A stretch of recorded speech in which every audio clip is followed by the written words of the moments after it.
You are, yes. As I said, the stiffening of the jaw is the first sign of rigor mortis 2 to 3 hours after death.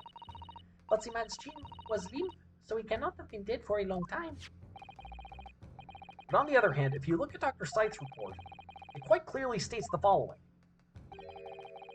Death by hanging confirmed at midnight, 17th June. No! If the professor indeed died at midnight that day, then by the time you were sculpting his face, rigor mortis would already have set in. Oui, yes, you are right. The chin, it would have been completely stiff. In other words, this report is wrong. Objection! No coroner makes mistakes when recording the time of death. The very idea is absurd. In that case, there's only one possible conclusion. The execution didn't actually take place at the stated time. Impossible! Order! Order! Counsel, this is beyond folly! Not only do you indict the author of the report, Dr. Side, you also implicate members of staff in Berkeley Prison where the execution took place. By heck! Extraordinary! Not mine! Objection!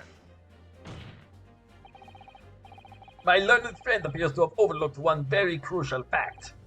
What fact? The professor died that night, without question.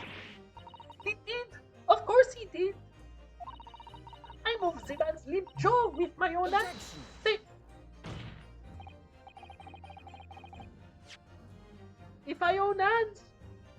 There was no Objection! Yes, the professor died that night. The reality is the murder was planned for the last 10 years. Yep. But what if he didn't die at the gallows? He didn't die at. Are you insane? What exactly are you suggesting did happen in that case? He wasn't dead when he... Oh. Oh. He didn't die by hanging, he died by that gunshot. He managed to unbury himself from the earth. He did not come back from the dead because he was not dead in the first place. He climbs up. He climbs up, climbs out. Drebber sees it, flips the fuck out. Sorry, pardon my language. And someone, possibly Drebber, shoots the professor. And then the professor really is dead, and that's Madame Tuspel's chance to get the impression of the face.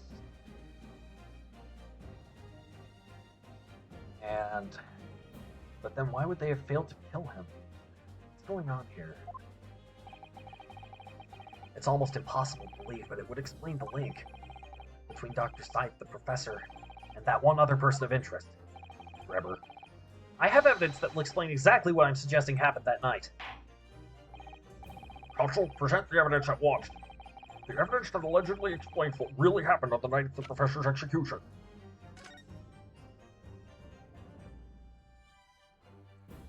Monday, June. I can't see the date on this.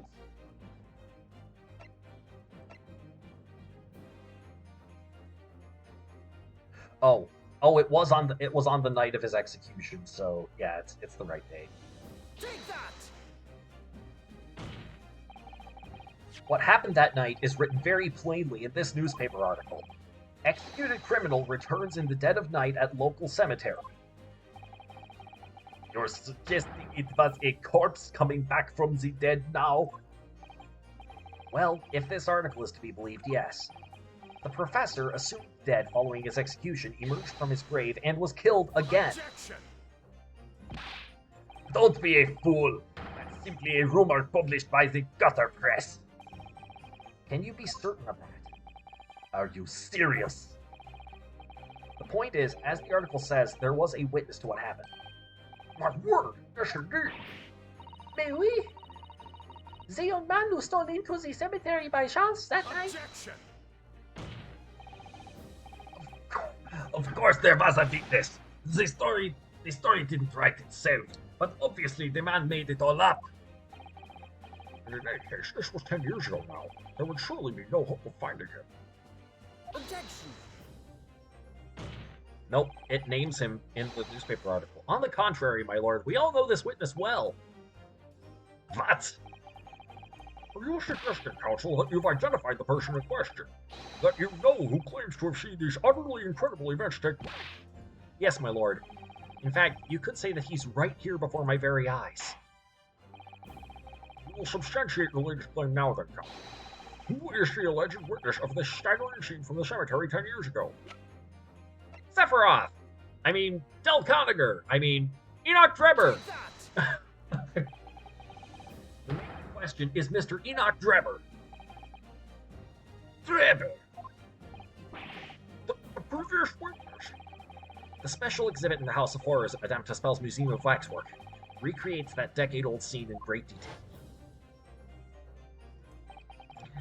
The condemned criminal emerging from the grave, and beside the tomb, a young man with a lantern stumbling upon the terrifying sight. And that young man is a 10-year younger Mr. Enoch Drebber. NG Roth. Yep. Order! Order! Order! Surely not, counsel. Drebber was there in Logate Cemetery. What is all this talk about Mr. Drebber? Is the name significant? Of course, Madame Tuspels doesn't know, does she? Yes, it's extremely significant, Madame. To your situation as well, in fact.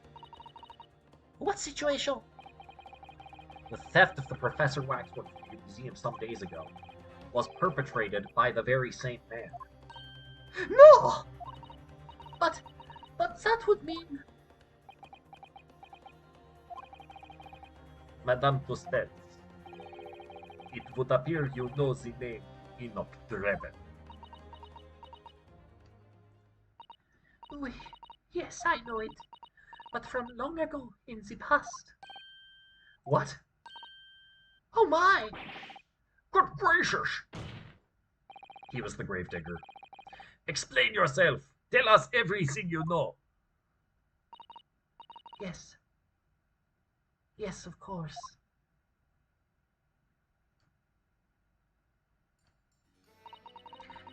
The story of the young man and the terrible sight he witnessed in the cemetery 10 years ago was published in every single newspaper in London and throughout Great Britain. However, in all of the articles, the witness was simply described as a certain young man. No details were published about his identity. His name was never revealed. That is, apart from in one newspaper.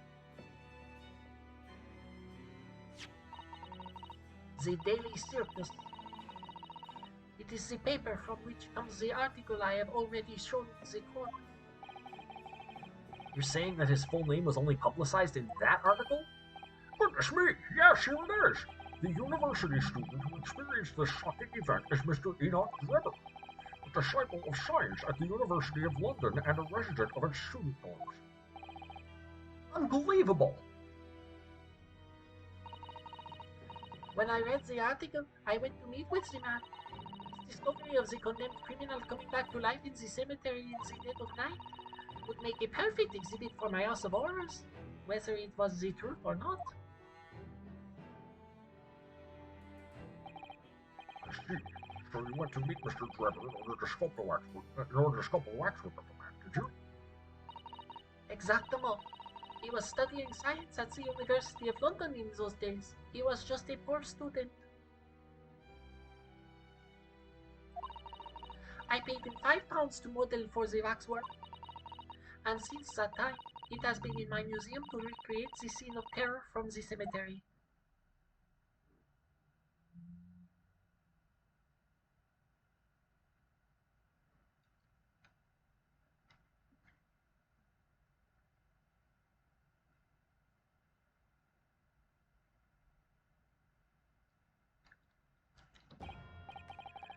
So, 10 years ago, a young man appealed to the public about an extraordinary event he'd witnessed. A criminal who had been put to death re-emerging from his grave in the middle of the night. But the public treated his claim as nothing more than an amusing anecdote. that was soon forgotten. 10 years later, the same man steals a waxwork model of the executed criminal, ostensibly to use as a body double for the victim in the case we're discussing here today, even though the waxwork's build is a poor match for the victim, and its face is obscured by a mask.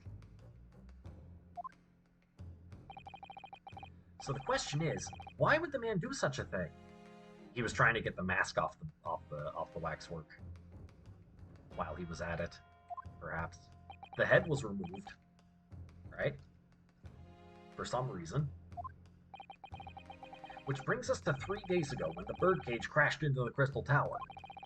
If the birdcage had in fact contained not the body of Mr. Usman, but that same waxwork, the coroner from Scotland Yard who investigated, Dr. Scythe, would have noticed immediately. And yet, she submitted this autopsy report for the victim, which the court has seen earlier. Why? Because the waxwork was that of the professor. Is that what you're saying? Dr. Scythe put her name to a document confirming the death of a condemned criminal who was still alive.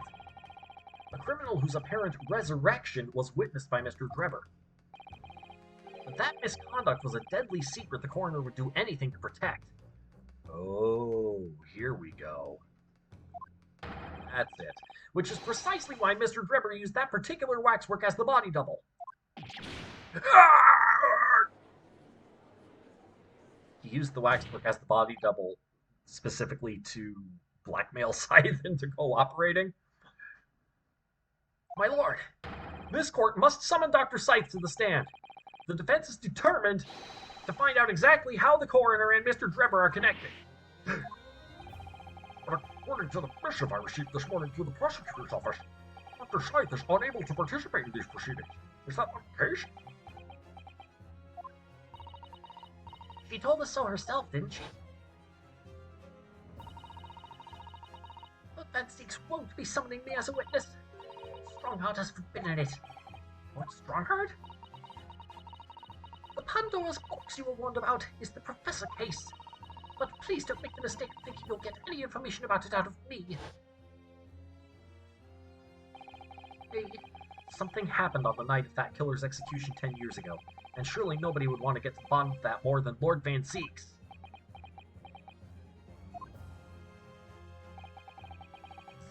The prosecution calls for the instructions in that missive to be scrapped.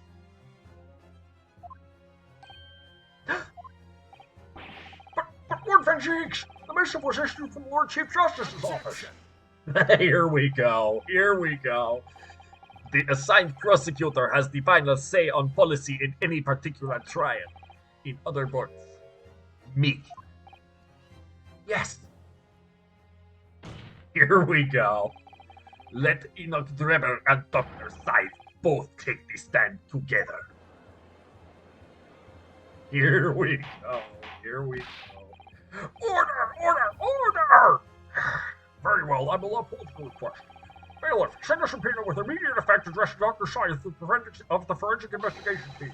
The woman is compelled to attend on Her Majesty's orders. All right then, Enoch Drebber and Dr. Scythe. If they weren't colluding with one another, this crime could never have been committed. I'm just a stone's throw away, I can feel it. Truth bomb, this is about to come out. Here we go. Oh, Madame Tespels is still there? Okay.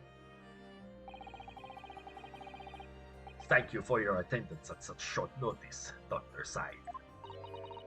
I'm disappointed in you, Lord Van Zeeks. You completely betrayed the agreed policy of both Scotland Yard and the prosecutor's office. Betrayal is not in my nature as long as the truth isn't compromised. If it is, if there's even a hint of wrongdoing, then no matter whom it concerns or disgruntles, I will pursue the matter to the bitter end, as would any prosecutor worth his salt. Mr. Drebber, you took the victim's life by means of a machine that you constructed in your workshop. And Dr. Scythe, as the investigating coroner, you were the first on the scene to examine the victim's body. It is the belief of the defense that you collaborated with each other and were both complicit in this crime. And where's your evidence? At present, we have no definitive evidence, but we do have a very significant clue. What are you talking about? I'm talking, of course, about the waxwork. This model of the killer known as the Professor, who was sentenced to death 10 years ago. You don't need to tell me. I witnessed the man's execution with my own eyes and officially pronounced him dead. That remains to be seen. Is that so? According to newspaper reports from the time, on the night following his execution, the killer came back to life. Don't waste my time. And the sole witness to that mysterious event was you, Mr. Drebber, wasn't it?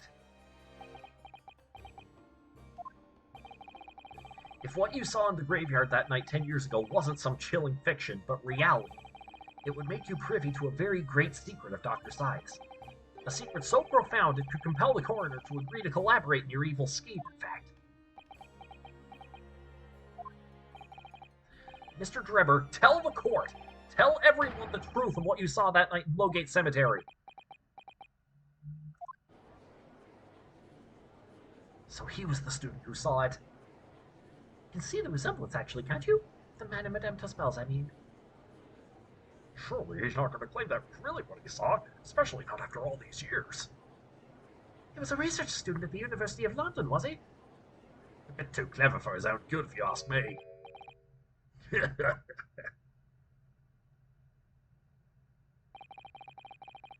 What an interesting twist.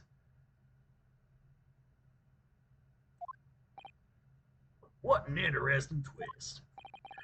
When at the time, not one person would take me seriously. Yet now here we are, 10 years later, and suddenly my story matters. And in a court of law, too.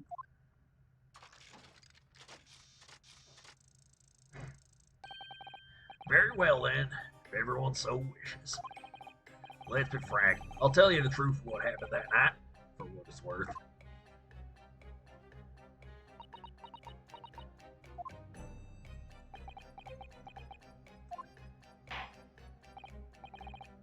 So, Mr. Drebber, your testimony, please, about the events of that night 10 years ago. You will tell the court exactly what you stumbled across in Lowgate Cemetery.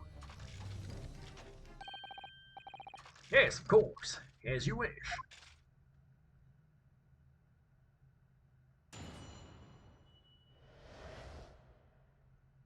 In the cemetery 10 years earlier. The reason I was in Lowgate Cemetery at all 10 years ago was for a spot of moonlight, shall we say. Yes, the illustration in that newspaper article was based on what I witnessed that night. But thinking back now, I realize I never actually saw the professor. Soon afterwards, I was visited by a young woman who sculpted a model in wax. Then I gave up on my dream of becoming a scientist, and it was all because of that newspaper article. Right. Wait a minute, you're claiming you didn't actually see the professor? You're claiming you didn't actually see the professor now? Of course, you'd have to have a screw loose if you believe the corpse could come back from the dead.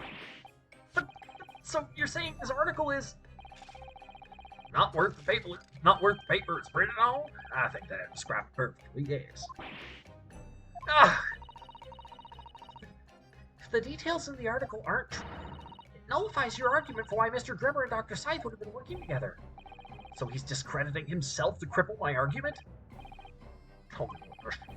You think who's been in the cemetery on some stellar business? Can you elaborate? That's right, grave robbing, to be precise. Okay. As you know, Lowgate Cemetery is at the rear of Parkview Prison.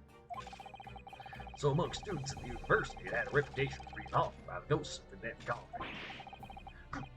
Grave robber, you say? Yes. Yeah, exhuming fresh corpses to sell is reasonably lucrative. Of course, I never laid a finger on any valuables buried with the dead. So you were one of the so-called resurrectionists, a particularly unpleasant scourge on society. Actually, my fellows and I went by another thing. The repurposers. That is quite beyond the pale. You would invite divine retribution, sir. Yes, well, I think I suffered retribution. The Daily Circus eventually unearthed my name and put it in print. It caused me a great many headaches. Then I had to leave the university. That was the only paper with the bad grace to identify me unambiguously, I might add. I see. Out of interest, who drew the illustration for this article? He wanted to kill Mr. Usman as revenge for this. Always revenge. Every time, isn't it? Ah, yes. That was the reporter who exposed me. He sketched that right in front of me as I was about to see.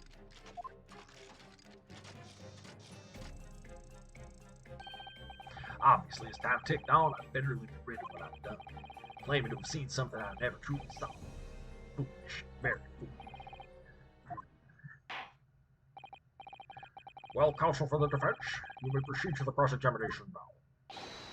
At once, my lord.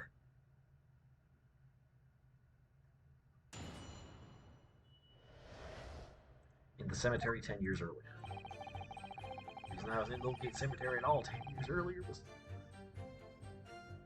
I'm gonna press everything and hope the Dr. Side pipes up. By moonlighting, you mean grave robbing, do you? Surely you won't look at graveyard to see my appearance to gauge the answer to that.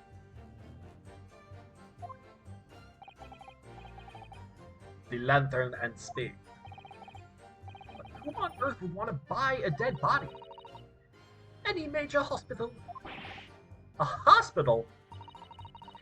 In order to better understand the human body, study of anatomy is crucial to medical science. But there isn't a hospital in the world that has enough specimens to work with. Though obviously they can't openly express an interest in obtaining more by dubious means. As aspiring scientists, we young research students had no money to work with, as I'm sure you can imagine. So we made surreptitious arrangements with the hospital via some of our medical student acquaintances.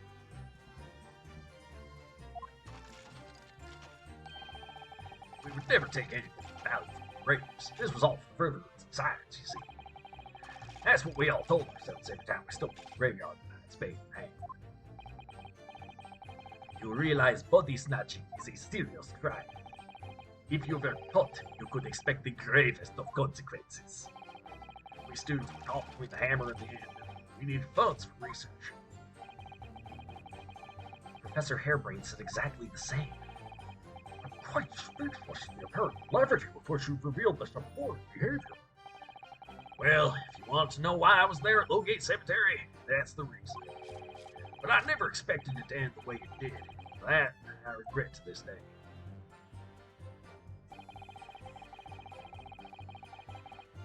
Hold it! The strange happening at Lowgate Cemetery, which you now deny. Not entirely. I ran to fetch the police at the time. I was shaking my belief. But they didn't believe a word of it. In fact, I was very nearly arrested myself. So you went to the papers instead? I started big, London news, but unsurprisingly, they didn't want to know either. In the end, though, it was reporters from the gossip rack, the gutter press, that came to get my story. It spread like a plague in the capital. Gossip-hungry Londoners lapped up the tale. The story was in every single paper at the time, with the exception of some drudge. Yet only 2 or 3 of them actually interviewed me personally. Most of the accounts turned out to be very interpretive ghost stories. What about the article in the Daily Circus? That particular journalist found me in my dorm room. I don't know how. Discovered my name. So I recounted to him exactly what had happened that night. And from your description, he drew this illustration? Precisely. That's how I learned the condemned man was the infamous professor. Because the reporter told me so. I had no idea myself. Newspaper reporters are wont to snoop around in matters that don't concern them. So the scene portrayed in the illustration is accurate then? Well, Thinking back now, I realize I never actually saw the professor at all. Hold it!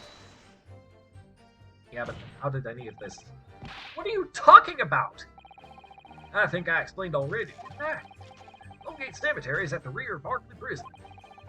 So it was renowned among us students at the university for being haunted by the ghosts of condemned convicts. Among us. He said the thing. For some absurd reason, I was scared of the graveyard tonight. And as a result, I was too willing to believe that nonsense about the dead coming back to life. But you said you actually saw it. I said what I'd seen in my mind's eye. After all, resurrection is impossible, isn't it? You'd have to be unhinged to think otherwise. You look pretty unhinged there, if I do say so myself, Mr. Enchiroth. Unless, of course, you have some evidence that proves I encountered the professor that night. I don't know. Is there any material evidence that could show he really did see the professor? If we have anything at all, Mr. Naruto, I know. I need to present it against that irritatingly backtracking statement of his.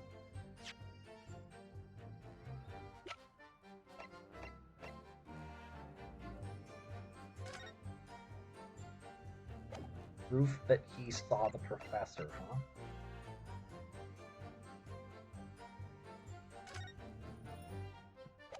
Dark staining is visible in the bellows. Okay, yeah.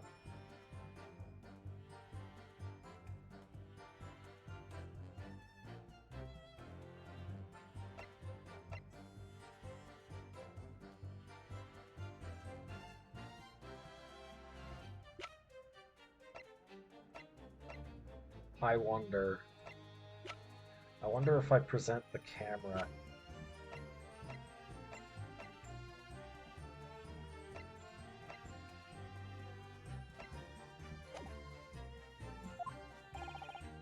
Point is, that night was a pivotal moment in my life. Soon afterwards, I was visited by a young woman who sculpted a model of me from wax. The key from Tuspells? I don't have that key, though. If I did, I'd be able to open up the head case of the professor.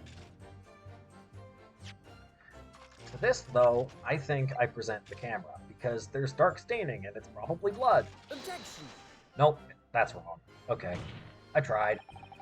That last statement would seem to be at odds somehow with the evidence. It is your task, counsel, to explain the somehows to the court, not the other way around. It just seems to jar, though, don't you think? What I think is that this whole exchange has been extremely jarring, yes. Perhaps I need to reconsider this.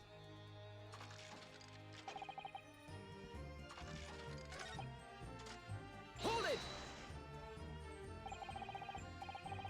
That young woman being Madame Tuspells, of course.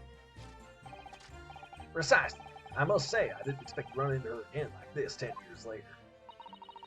as I have explained, I went by the name published in the article, and comme ça, I found the man. Yes, the article in the Daily Circus, I think you said. I was a poor student, barely a penny to my name at the time. And the young lady put 5 pounds in front of me. So you readily consented to having a waxwork of yourself made and gave permission for it to be put on display. I did. I should sell what little I had to sell, I concluded. Ah, oui, I remember now. I purchased some figures from you that day, n'est-ce pas? Oh, now I'm interested. Did you? I can't say I remember. What was it, madame? His camera. Oh, I have that.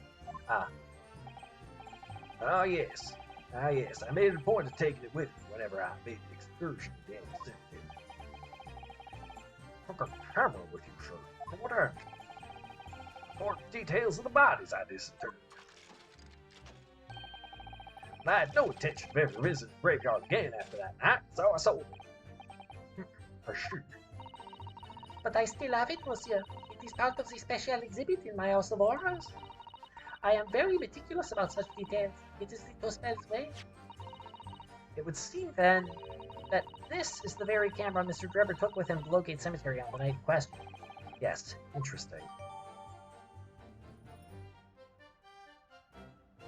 The actual camera that Mr. Drebber had with. Okay, good. Ah, welcome back. You've returned. Life happened. Oh, you nearly lost a hand? Oh, how did that happen? Jeez, glad you're okay.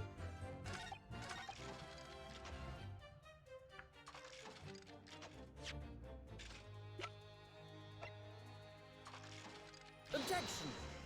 You're kidding. It still doesn't work?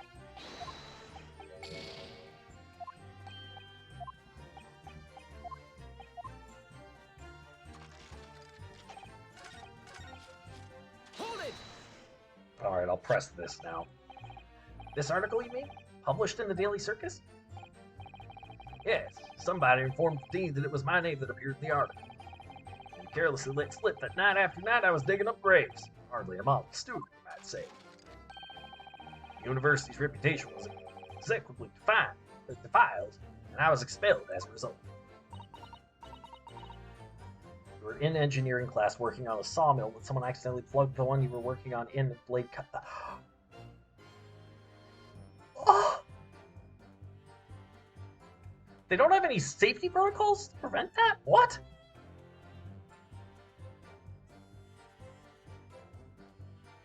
What? Yikes! Oh dear, I had no idea. I'm really sorry to hear that, dude. Sounds like you didn't lose your hand, though, which is good. And having been run out of university, you found employment in a somewhat specialist trade.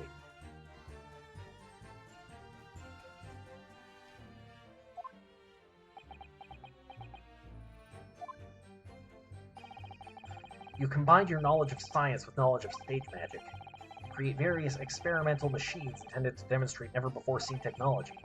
And you use those deceptive machines to trick the government and private investors into giving you money. Professor Albert Hairbrain was just your latest victim, wasn't he? Whatever are you talking about? I have no recollection of doing anything of the sort.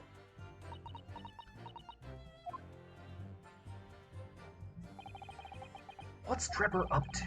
Why would he suddenly change his tune and recant his claim? I wonder if perhaps it's because his circumstances have changed now. What circumstances? Well, if he admits to having seen the Professor emerging alive from his grave 10 years ago, it will expose a secret in Dr. Syde's past that she would desperately want to hide. Yes, of course. If Drebber and Dr. Syde are working together now, then if Drebber were to betray her, there would be no reason for her to continue to cooperate. In that case, there's only one way around it. I'll have to prove he really did see it. Prove he really did see the Professor's corpse coming back from the dead as he originally claimed. Yes, Mr. Naruhodo, exactly.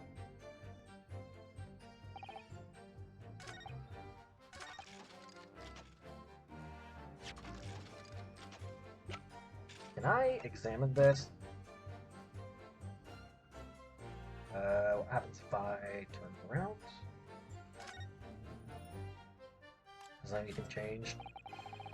This is where the photographic plate goes, I think, isn't it? Yes, that's right. Isn't it incredible to think that this is the actual camera Mr. Drebber used that night? I certainly never imagined a piece of evidence would be on display at Madame Tussbell's. She's very keen on everything being as true to life as possible, though, isn't she? We can open this up. What a wonderful machine! You really love contraptions like this, don't you? Oh yes, anything mechanical I find absolutely almost irresistible. Almost irresistible, surely. Well, whenever I see a pocket watch, for example, I can't help myself. Blah, blah, blah, blah. We've seen this already. Mr. Naruhodo, what is it? On the bill, it's just here. Yep, dark stain, it's blood. Yep. Okay. Yep, we saw that already. What the? Oh. Oh, my hand was slipping on the trackpad. Okay.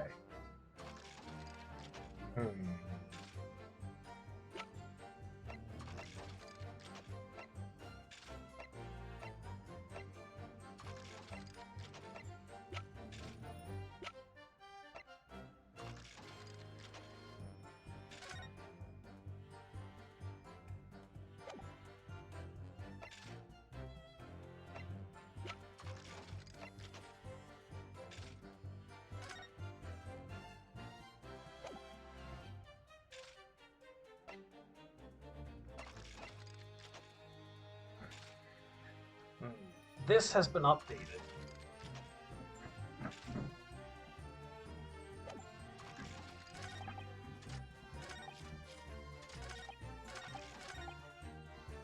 Yes, the illustration in that newspaper article. Okay.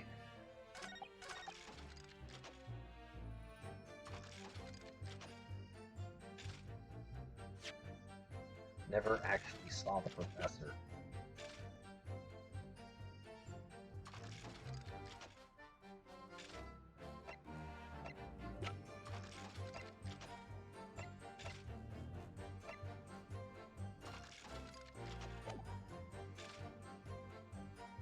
Hold it!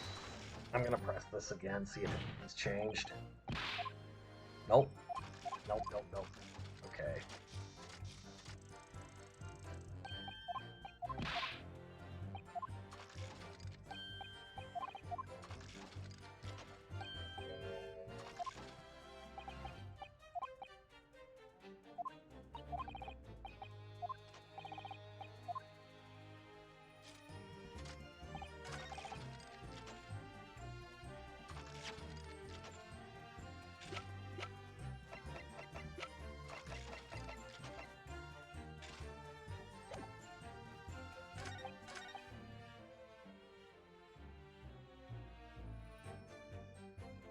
Hold it! I've pressed everything, right?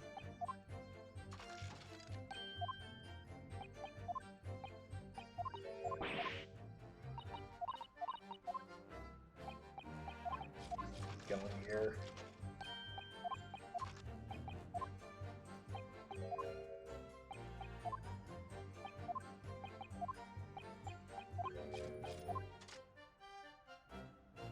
Uh, Hold it! has this changed at all?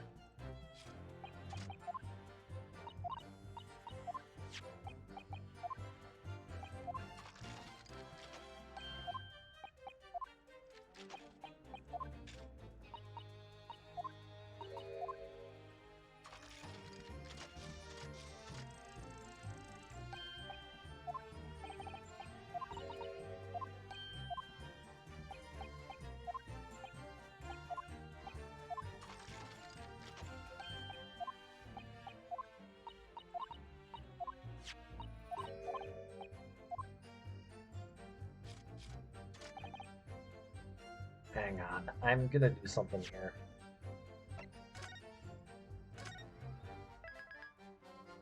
Would the camera have a thing that shows any pictures he may have taken? Um, something that we noted when we first took the camera was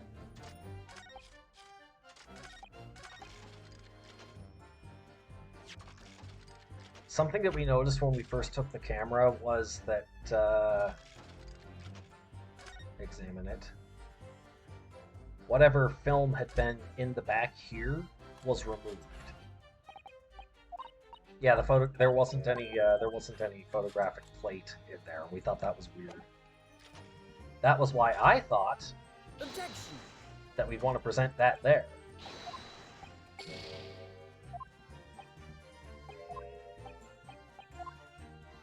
What is going on here?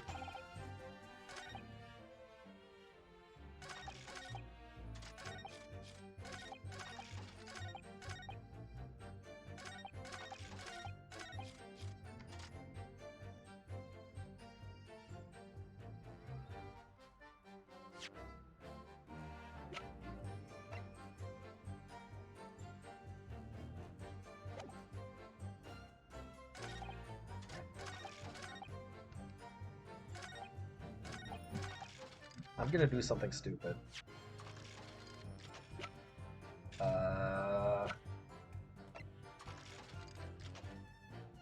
Objection! Seriously? That can't be right. That can't possibly be correct.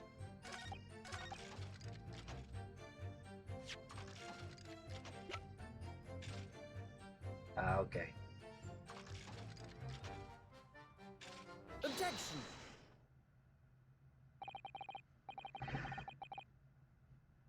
that this doesn't make any sense. He said he was recounting what he thought he saw, but now he thinks he hadn't seen it at all. What?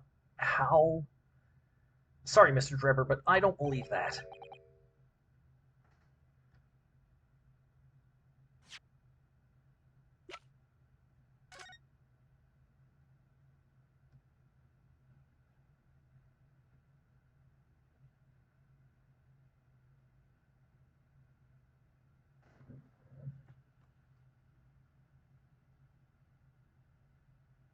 You had the camera, yes, and okay. Where's this gonna go? Is it gonna reference the number? Dude's face? Don't believe what? Your latest claim. You did see the professor on that night 10 years ago. Oh dear, oh dear, we seem to be at odds. But I was there. And you were not. I know what I didn't see. In other news, you left your parents' house without a coat. Because it's been way too warm. As luck would have it, it started raining. Ah, jeez. Sorry to hear, Fire. The illustration with this article was drawn based upon what you told the journalist that you witnessed. A figure emerging from a tomb wearing an iron mask. Oh, right. Did they put the... I couldn't tell that that was an iron mask, for what it's worth. Yes. Then the killer was tried 10 years ago. It was decided in the closed court's ruling that the man would wear the mask to hide his identity. It wasn't to be removed even during his execution and subsequent burial. Not even the prison wardens would see his face. But obviously the provision of this mask was not public knowledge. So, Mr. Drebber, as you've just heard, a lowly student of the University of London certainly wouldn't have known about the condemned man's mask. So unless you'd actually seen the professor that night, it's inconceivable that the artist would have included the mask in that illustration.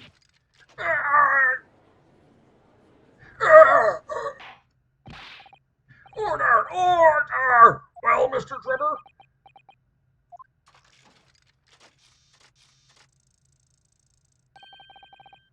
It's a vile scene, isn't it, if you look closely. As I've already been at pains to point out, I was utterly petrified, which is why I had it in my head that I'd seen such a blood-curdling sight. But afterwards, I came to my senses, realized that I'd been mistaken. You're still saying you didn't see it? If you're stubbornly sticking to that story, witness, then amend your testimony to explain exactly how you think your eyes deceived you. Of course. Only too happy to oblige. Can't believe he's still not going to concede the point.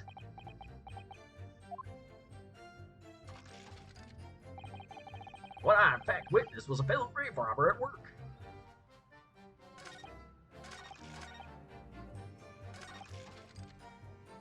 Hold it! Delra, that just ain't right. A fellow grave robber? What are you talking about? Well, I wasn't the only one busy at the cemetery that night, you know. Other body snatchers were at work. Of course, when I saw one emerging from the hole he dug, my heart very nearly stopped. So that's the terrifying sight I actually saw and see. You're claiming it was just another student on equally insalubrious business as yourself? Many of the medical students wear metal masks to protect them from bacteria during dissections. Metal? Really? Clearly the fellow was using such a mask to protect his anonymity. Wouldn't you say? Objection! But there's more to the story, isn't there? The article goes on to say, in the next second, a gunshot rang out suddenly from behind. The bullet pierced the resurrected man's chest, whose breath then stilled once more. We might assume that the sexton discovered the miscreants at work, perhaps, and fired upon them. If a gravedigger had shot someone in the cemetery, I think it might have been rather big news, my lord. Ah, yes, well, I can only assume it was an embellishment bolted on. That she sounded weird there.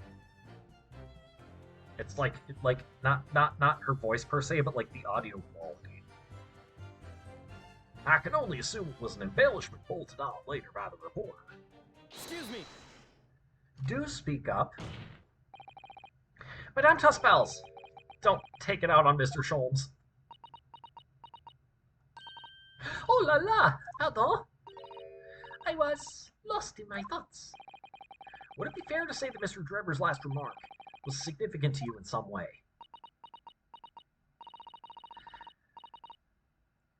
I thought it was a little strange. That is all. How Monsieur Drebber could claim this now?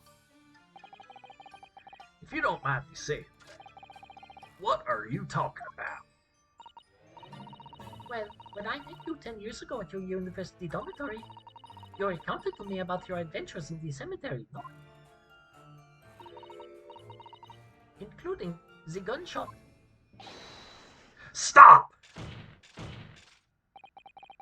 You might want to watch your tongue, you know. Objection. Have a care, Drebber. That's no way to speak to a lady.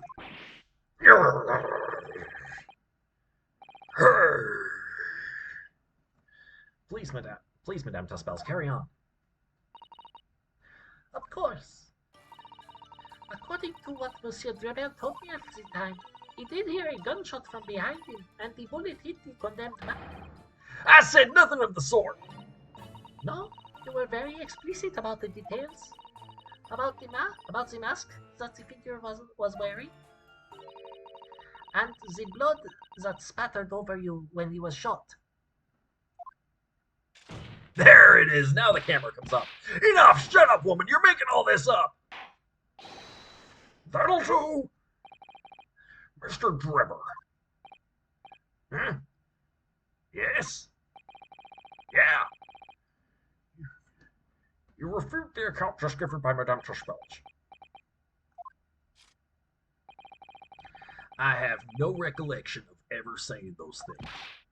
Come on, do you really expect us to believe you? Control yourself, counsel. I will not permit baseless accusations in my courtroom. Right. Under the circumstances. 7 years. Darn. I think it best you supplement your testimony with a statement to clarify your position on this one. Very well.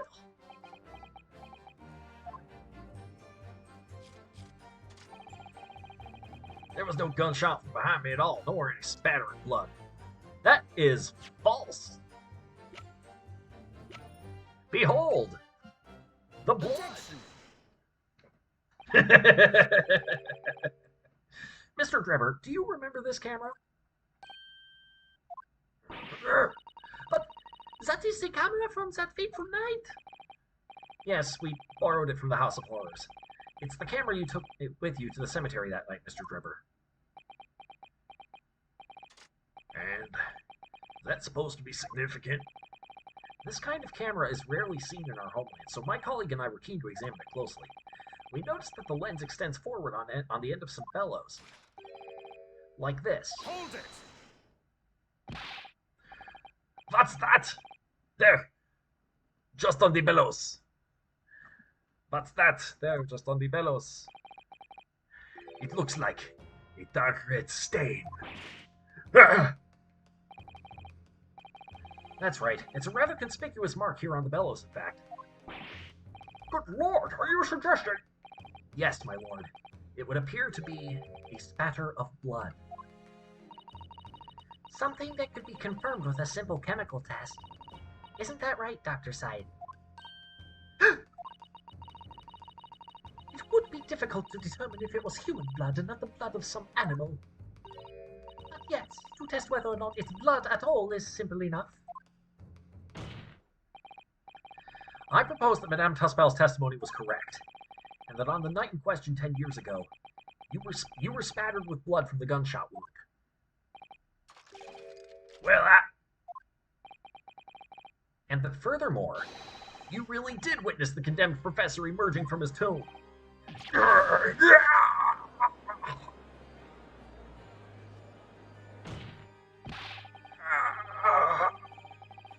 There's simply no way you could have forgotten such a traumatic experience. In other words, the only explanation is that you're trying to hide the fact that you saw the professor that night. But why? Why would he want to do that? Well, not for his own gain. Not for his own gain, it would seem. Or who was dead? Who could benefit? Mr. Drebber is obviously lying in order to protect somebody. My goodness, he's shielding someone.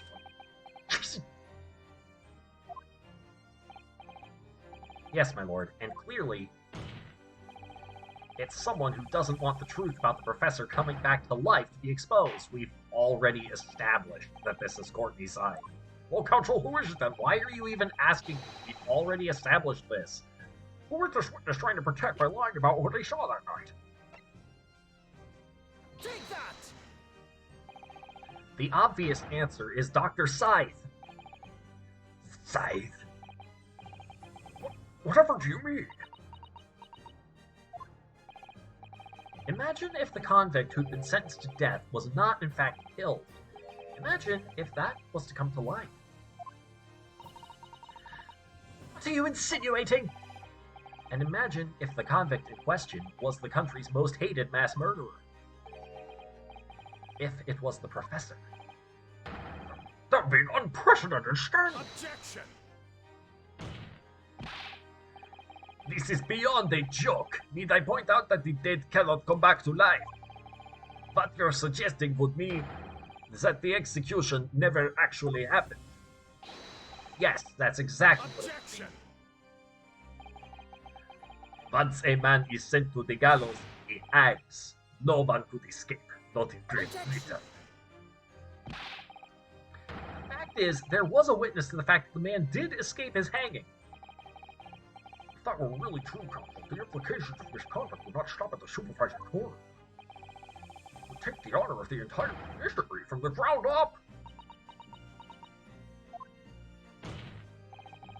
And it's exactly because of those monumental repercussions Dr. Scythe would consent to any demand made of her by someone who threatened to expose the secret, even if that meant being complicit in a crime. You mean?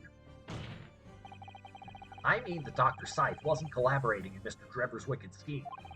She was coerced into collaborating in order to protect her decade-old secret. She switched the dead body of Mr. Usman with the waxwork model and fabricated the autopsy report. Ah! There we go. Here comes the boot. Lord Van Seeks! Pray forgive my freshly filled aloe chalice and a whole raft of other discourtesies now. Finally, he admits it. Goodness me. It's just the sort of tall tale Londoners would enjoy, I grant you. An executed killer rising from the dead, a Scotland Yard cover-up, a conspiracy at the highest levels. That leg, yep. So let me ask you one thing. What's that? If the condemned man really did emerge from his tomb that night only to be shot in the chest, who pulled the trigger and disposed of him forever? Well, I have no idea at the moment. We have too little information to work that out at present, I think. I couldn't agree more. The Old Bailey is no place for wild fantasies. And have you considered this, my learned Nipponese friend? Consider what? Do you realize just what a dangerous endeavor it would be to coerce this woman into such criminal activity? It's tantamount to declaring war on the entire British police force and judiciary. Right. Hard to imagine any sum of money being offered for research could warrant it. How many glasses are in your coat pocket? Good question, Red. To rely on some stage deception when so much is at stake would be madness. Well, I suppose. And this was no petty crime either. The victim was murdered. A man who'd already invested money in the venture and would be instrumental in future profits too. Yes, I had no reason to kill. That's false. Yes, I had no reason to kill Mr. Husband at all. Or are you forgetting that his death results in me receiving not a single penny? The court is already aware of the contract between myself and the victim, no? There is the contract, that's very true. I can present evidence that this establishes a motive, very firmly. The motive for this case runs deep, though. I can feel it. Using threats to force the head of the forensic investigation team to cooperate is extreme. It is extreme, especially for a government grant he had no guarantee of receiving in the first place. If the research grant was the aim, taking Mr. Esmond's life would have made no sense anyway. Which means Mr. Trevor's motive wasn't money at all. It was just trying to kill Mr. Esmond. But why? What was his motive then? Your time is up, my learned friend. I'd say you have one last chance before the jury lose their patience with this charade. Let's see if you can back up your heady proposal, shall we?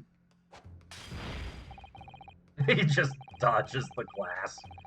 How do you explain why this engineer would throw all caution to the wind and threaten his own country? At this point, I'm not prepared to listen to more of this outlandish conjecture without proof. So, counsel, present your evidence. All right. Who exactly was Mr. Esmond to Trevor? There's a connection there that no one's seen yet.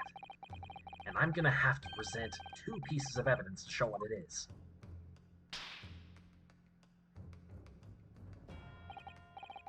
Yes, my lord. The evidence that establishes a motive and explains why the witness wanted the victim dead is right here.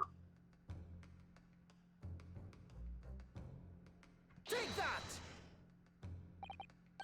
It's this newspaper article, my lord. That was written 10 years ago, and every detail has been examined already. What can it possibly tell us? That drivel should never have been written. It's typical gutter press nonsense. It means nothing. Yes, on its own, it isn't particularly significant. However, I swear if he pulls another glass, patting his apprentice down and checking his stand. Honestly, you should do that anyway. When considered alongside another piece of evidence. Hang on.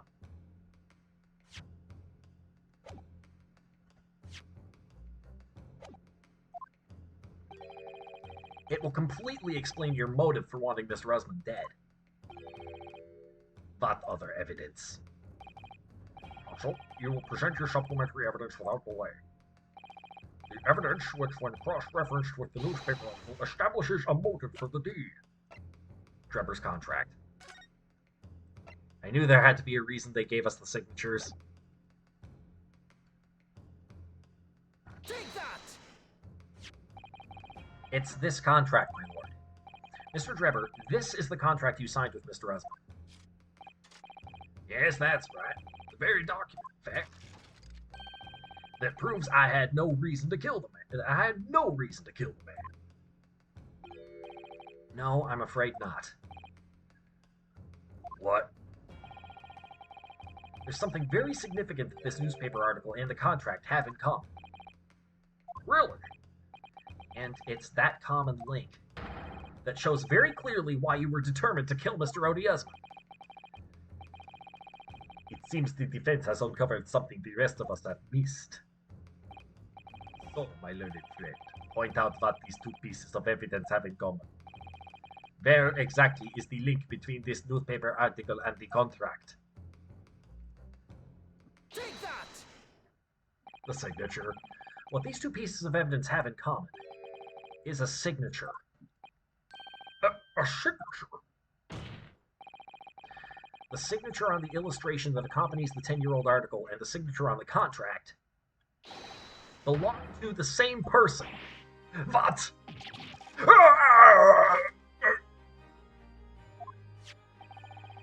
As the court has heard, this illustration was drawn 10 years ago by the newspaper reporter who found Mr. Drebber and interviewed him about his ordeal.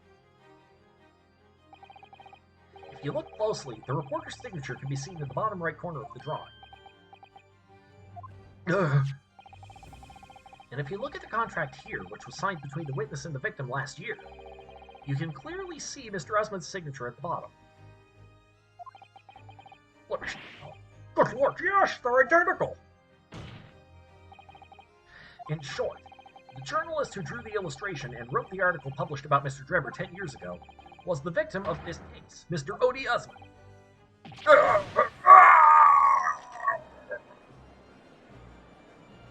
Objection! But explain to the court why. Why would that constitute a motive for the witness to murder Usman? That's very obvious. Well, if you think back, you'll remember that Mr. Drebber talked about that article in his testimony. Sentry down! Yep.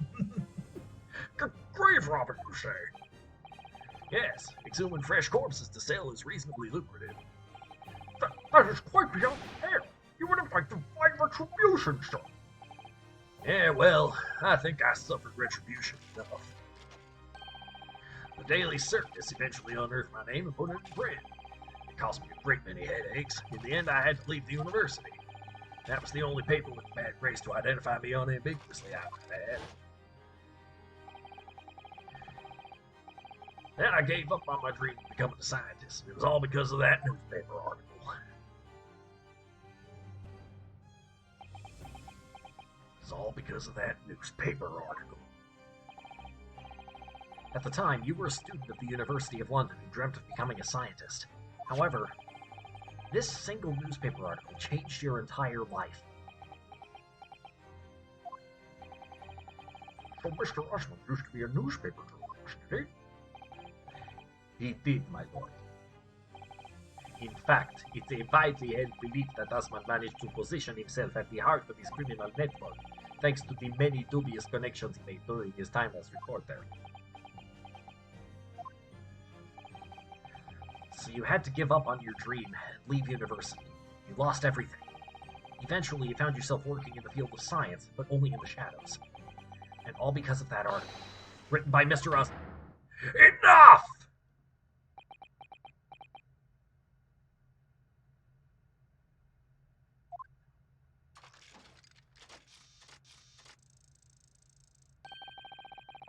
Stop this endless dribble about my life! What? Explain yourself, Mr. Drebber. Yeah, it's true I had to leave the university as a result of that article. It was just the straw that broke the camel's back. What do you mean? Almost every student of science in the faculty was too poor to actually conduct any research. They struggled on with their hypotheses anyway. We all did, only to have them taken by vultures. Sooner or later, you knew your ideas would be stolen and patented by some wretch or other after all. Sooner or later, you knew your ideas would be stolen and patented by some wretch or other. Good gracious. Making a name for yourself as a scientist in a climate like that was a miracle only a select few geniuses could ever hope to achieve. Personally, I wasn't one of those geniuses, so it was hard to arrange. Being forced out of the university because of Lowgate was the best thing that could have happened to me. Objection! Mr. Drebber, do you genuinely believe that? Of course I do! Who's better placed to know whether or not I possess a talent for science than me? I'm sorry to say, that your words don't ring true at all. How dare you! And I have evidence to prove it. Trophy. How are you in a position to say anything about me? I don't know you from Adam. Fine. If you think you have evidence, go ahead. Show it. What could you possibly have to disprove the idea that I was happy to leave university because I lacked talent? Take that! Do you remember this, Mr. Drebber? We found it at your workshop. I was wondering how I was going to get to work this into the case. You know, you got to use all the evidence. You know, we found it at your workshop. Is that A Royal Society trophy for excellence in science. What exactly is this trophy, Uncle? It's the greatest honor that can be bestowed on a young scientist, my lord.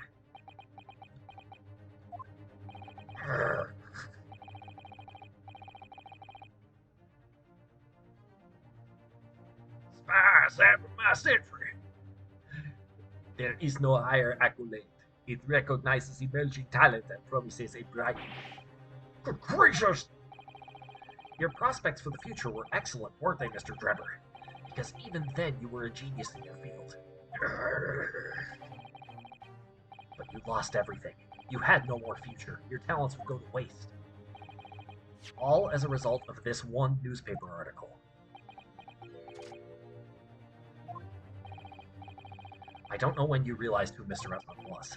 When it dawned on you that he was the same journalist who 10 years ago ruined your life. It's abundantly clear that you had no intention of forgiving the man. Council sap of my life story. Yep.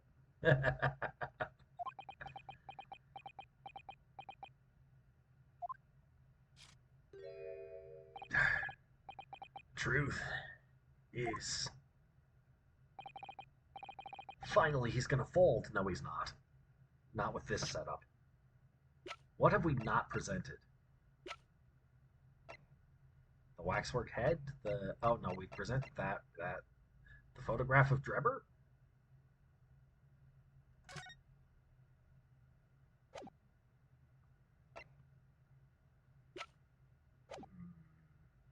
Finally, he's gonna fold.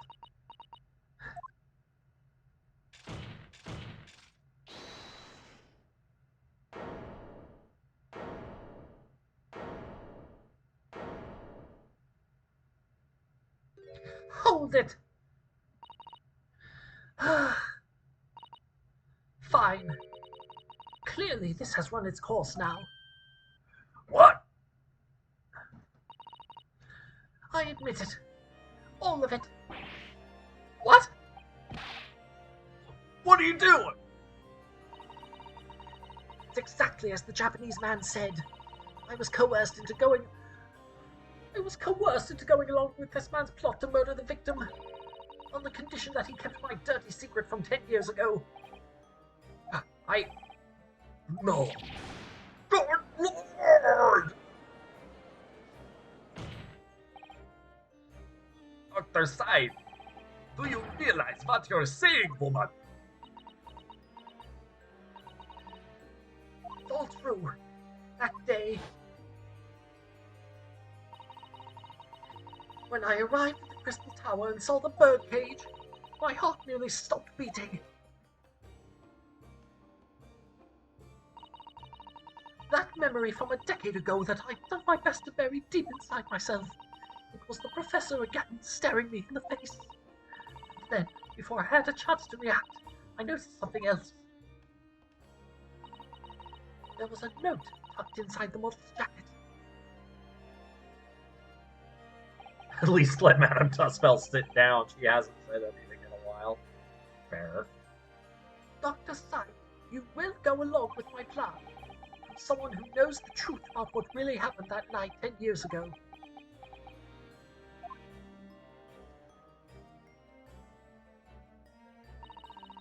All the instructions were there in the note. Every detail was meticulously written out. I had no choice but to do what it said. I made the necessary alterations to the scene and fabricated the autopsy report as instructed. There was really no other choice. It had to be done to protect the judiciary.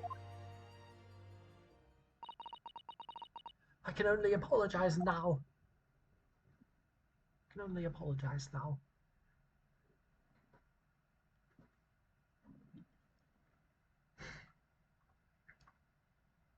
That there professor's a spy. Why on earth would you buckle now? Well, there's no point trying to hide it anymore, is there? I would have done anything to stop it coming out, even collaborate in a murder. But the great lie about that execution 10 years ago has been exposed. Whatever happens, I'm finished. So then, Mr. Drebber, what do you say to that? Your accomplice has admitted everything.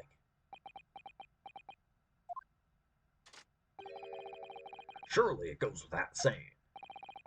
You admit your part in it? You admit your part in it too, then? I admit nothing at all. What? Have you forgotten that the kinesis machine was ripped to shreds by an explosion? Short of me admitting to a crime, there's really no possible way for you to prove I did anything wrong. Oh!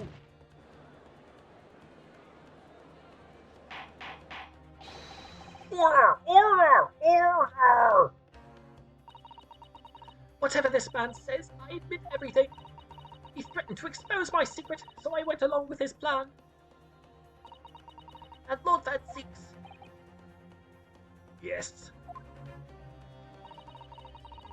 I hope you'll accept my apologies. What happens next is in your hands, of course. I have heard more than enough now. I hereby present the final findings of this court. This trial is not the proper forum in which to pursue the alleged wrongdoings of Mr. Drebber. The defendant is Professor Albert Harebrain.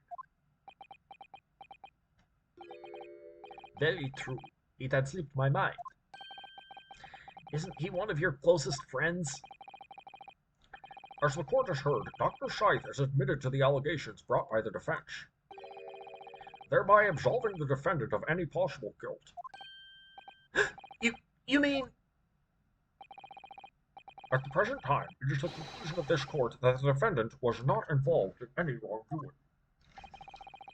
Does the prosecution have any objection?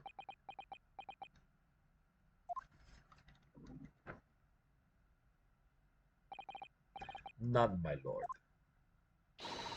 Oh, congratulations, Mr. Naruhodo! You've proven Professor Harebrain's innocence! Without further ado, then, the adjudication. Unless the prosecution or defense have any other matters to discuss.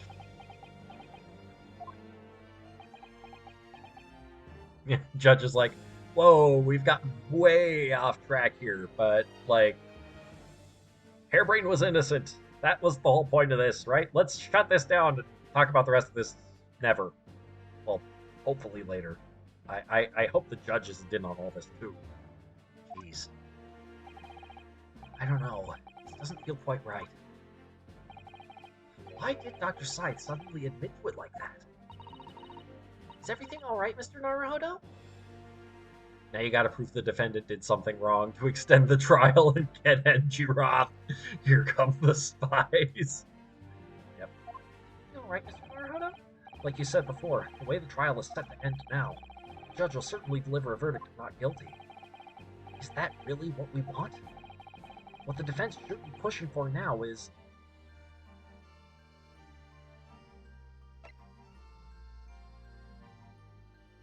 I don't think this is going to matter. Objection! The defense objects to the trial ending at this time, my lord. I beg your pardon. We demand one final testimony. What?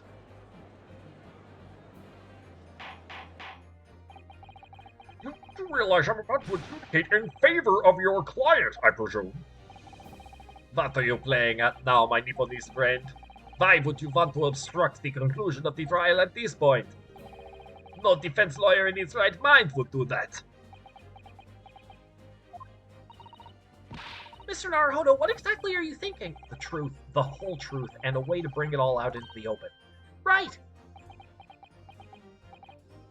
Yes, in hindsight. Ah yes, one word of warning before I go.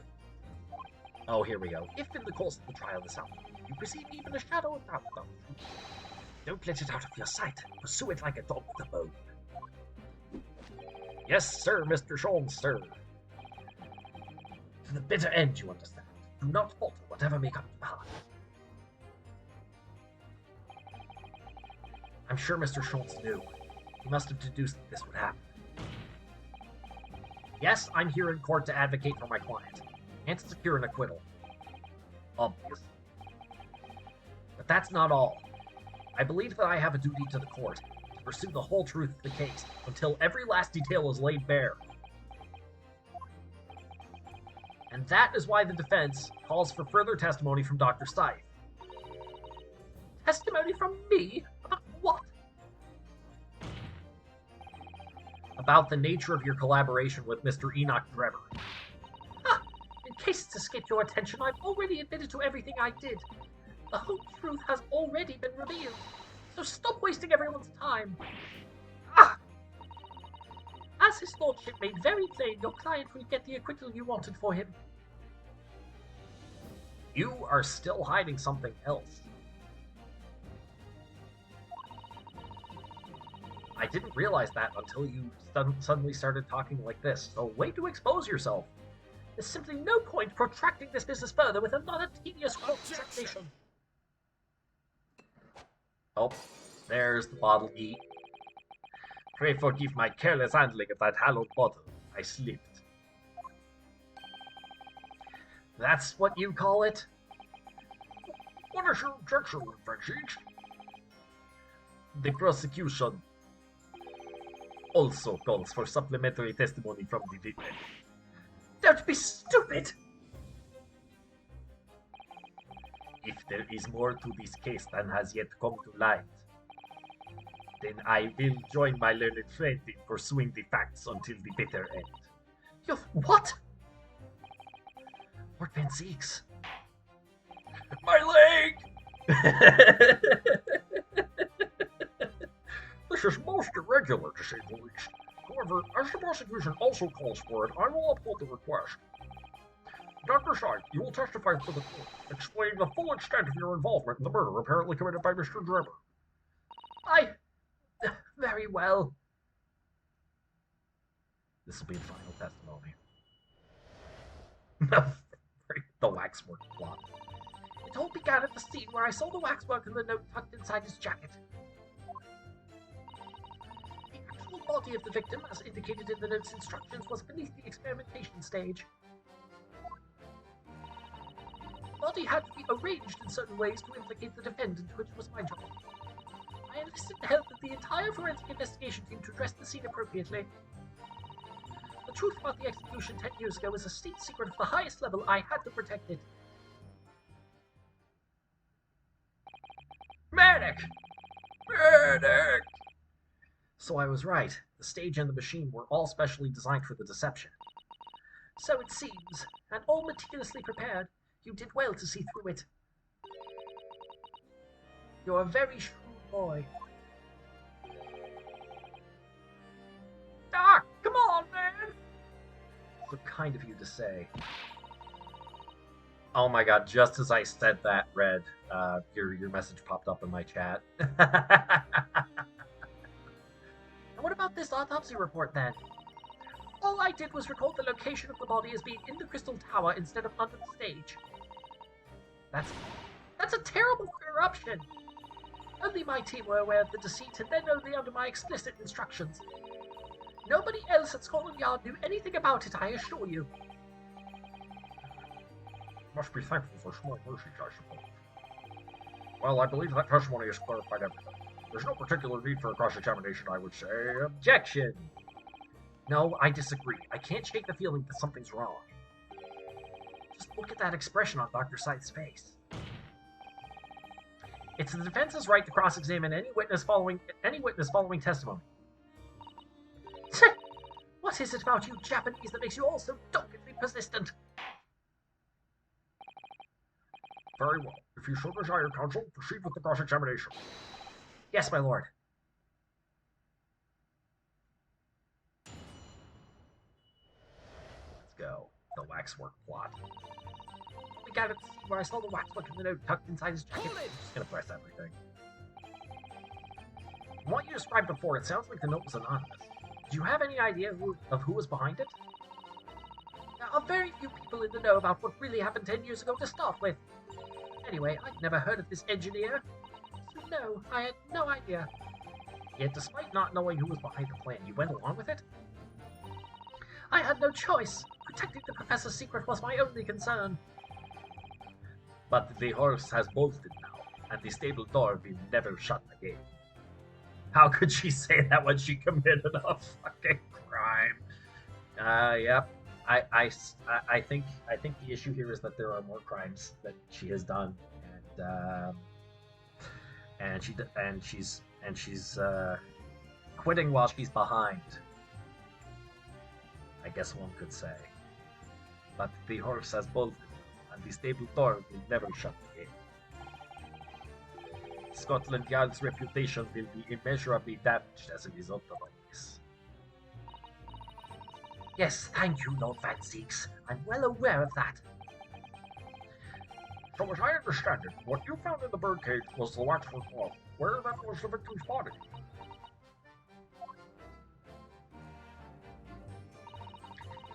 The body of the victim, as indicated in those instructions, was beneath the experimentation.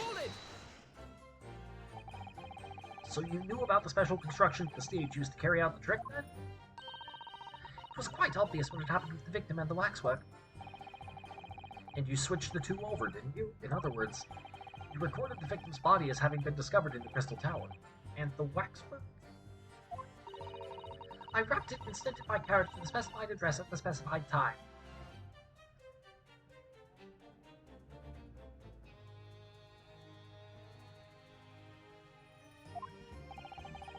And why were you given such directions? Presumably so it could be recovered by Dreber and returned to Madame Tussauds. I see. And then you put the birdcage back on the experimentation stage? Yes, although someone obviously made a mistake about which cage should go where. I thought I'd made it perfectly clear to the team, but still... I suppose you were focused on the victim's body, that being a more important detail.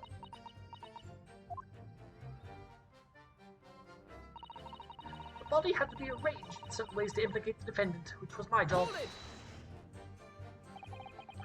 When you say arranged, I presume you mean with this? Yes, the instructions in the engineer's note said something along the lines of fabricate some evidence to make it clear that Hairbrain alone could have killed Usman. So, you mean that was your doing? I fetched Hairbrain's ridiculous screwdriver from the stage, and took it with me alone to the abyss under the stage where the birdcage had fallen. Alone, Doctor. Alone, Doctor. I didn't feel it would be appropriate to involve anybody else in that particular part of the deception.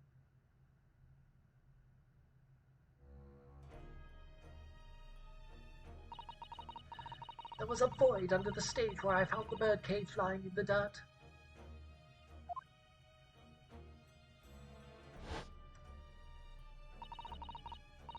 I approached it, leaned down, and slowly opened it up.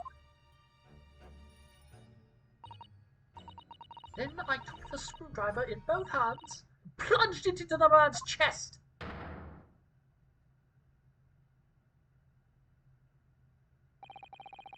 And then you noted that in your fake autopsy report as a fictitious cause of death. Exactly. So the actual cause of death was the trauma resulting from the 30-foot drop. My word. What is it, Miss Susato? Something about Dr. Snide's last statement is playing on my mind, that's all. Why did his neck break? Yes, mine too. Dr. Scythe! There's really no need to shout. I can hear you perfectly well. The defense calls for you to add what you just said to your formal testimony. Oh, which part? What I want her to supplement her testimony with is the real cause of death. The real cause of death being the fall of 30 feet. That part. Fine, if that's what you want. Just stop yelling, please. The prosecution concurs. Back at your parents' house now, if that was a bit of a walk. Okay, it's good to hear it stopped raining, at least. Very well, you will supplement your testimony now. If you wish, my lord. Actual cause of death was the neck trauma Osmond suffered from the 30-foot fall.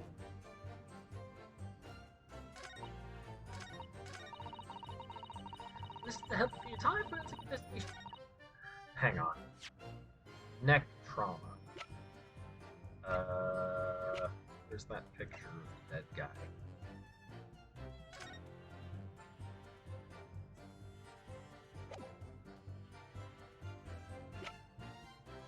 Why would he have suffered neck trauma when...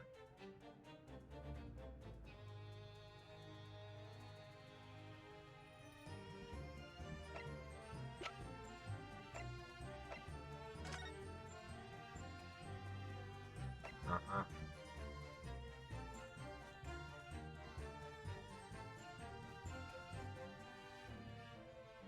Broken vertebra. Yep.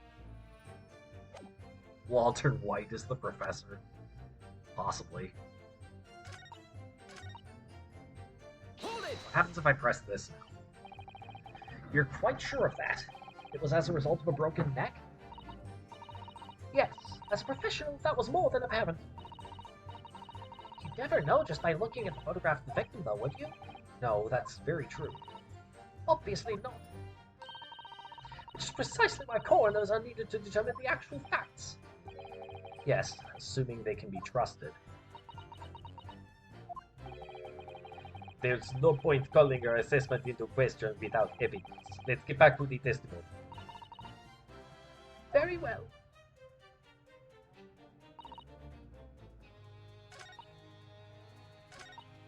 Hold it! I'm gonna keep pressing just in case I can get more evidence. The entire team? In perverting the course of justice? My team consists of the very best investigators there are. I demand loyalty from all members. We operate on a code of chivalry of sorts. You aid and abet a murder, commit perjury, and dare to talk of chivalry? It was a matter of priorities. What? Nothing was more important than protecting the secret of the professor. My team did what was necessary without losing sight of the primary goal. I consider their conduct exemplary. Don't concede the point, Mr. Naruhodo. You mustn't let her win. I need a lawyer. I'll take that silence as tacit acceptance. Now, can we move on? News about the execution 10 years ago was a state secret of the highest level. I had to protect it. Hold it! But at what cost? Faith in Scotland Yard is going to suffer a terrible blow as a result of this. And your precious secret is out now anyway. Yes, as you say. But I take full responsibility. Oh, now, Dr. Sai! Surely there was some other way you could have protected the secret. No, there really wasn't. I've done my utmost, believe me. In many ways, I respect your determination. Oh, I nearly froze under that cold stare as she said that. I do believe she was being genuine, though, Mr. Naruhodo.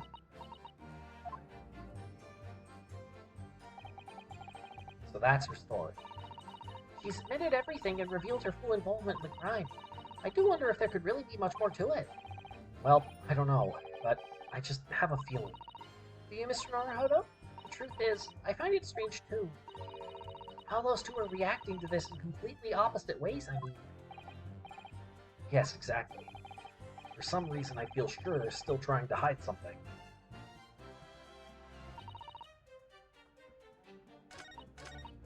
Okay.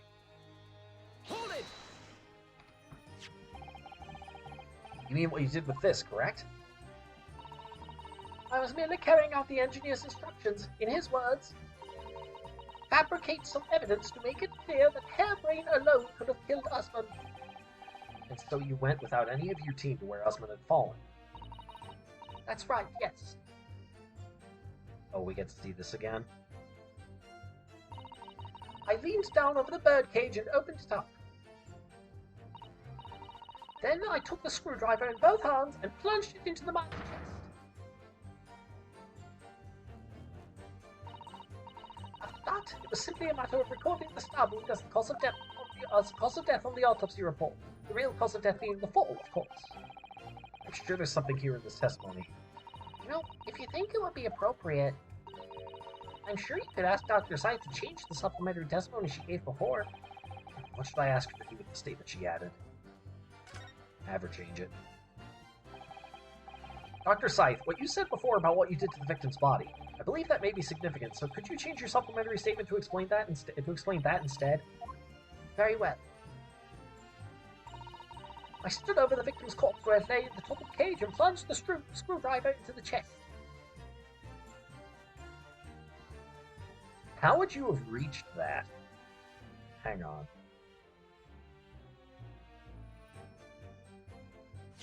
Present. Can I examine this again?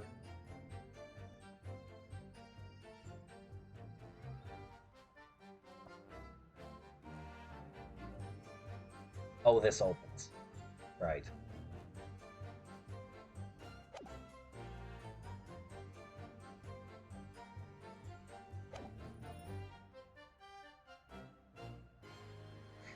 Okay. Hold it! I'll press this. So it was you who stabbed Osmond with this? Yes, far easier than dissection, I assure you. No precision required. What a welcome change. The victim died instantly from a snapped neck. All I did was carry out the instructions I'd been given. As unflinchingly as ever, no doubt. I imagine you didn't bat an eyelid when you drove the weapon into his body. There was no need to bat my eyelids.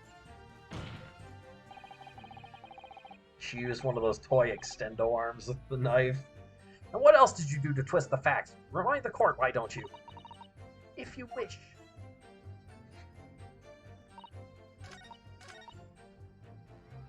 Hold it! Okay, let's change it back. Let's see if we can catch her on...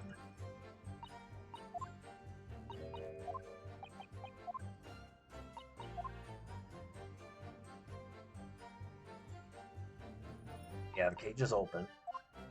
Third cage opened it up, yep. Screwdriver in both hands. Okay. Hang on, I'm gonna check something. The screwdriver.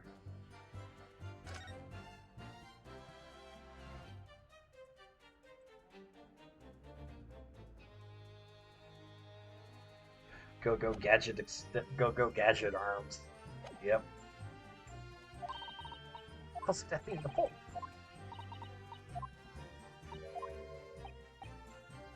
Yes, please change it. Dr. Scythe, what you said before about the real cause of death, I believe that may be significant, so could you change your supplementary statement to explain that instead? Very well. Actual cause of death was the neck trauma Osmond suffered from the 30-foot fall. Present.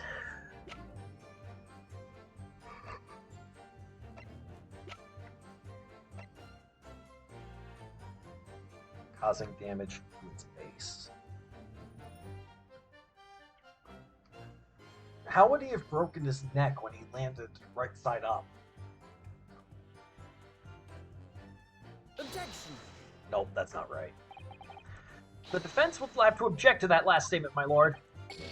I would have to overrule your objection, counsel. The defense would have to accept the penalty given. Glad to hear it, and you would also have to think again.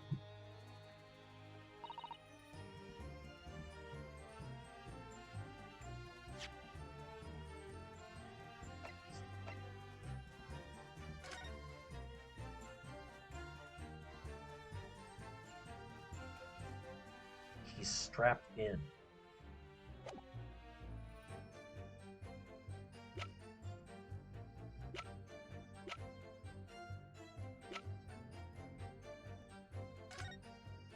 What did we observe about this? This is blood. Mr. Osmond's, no doubt. This is the problem with looking at murder weapons. There's no question, considering the unusual shape of the handle. This is the screwdriver poking through the floor of the kinesis machine. It's a little bit like a capital A. For Andrew, I suppose. Found poking through the grill in the base of what remains of the kinesis machine. Okay. Yeah, I think she could have just gone up and put it there.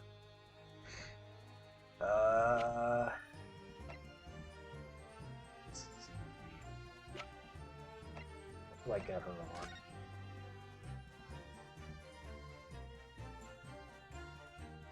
Post-explosion photograph? No. Is there anything here that... Okay.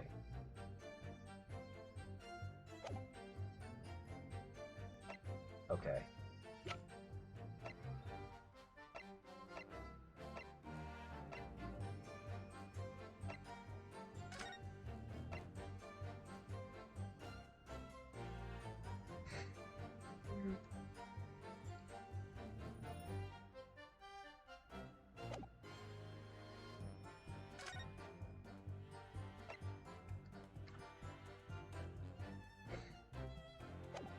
The neck, yeah, the neck bones are vertebrae. That adds up.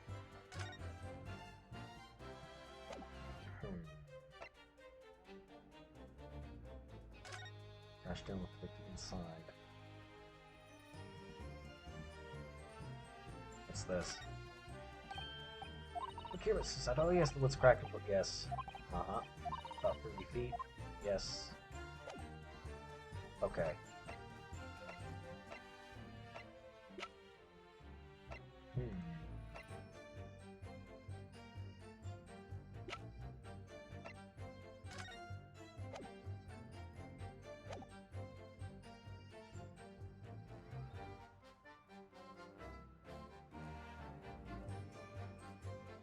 Hold it!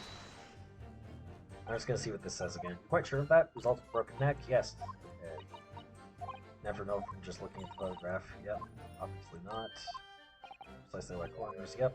Uh-huh. Okay, we've been over that. Okay.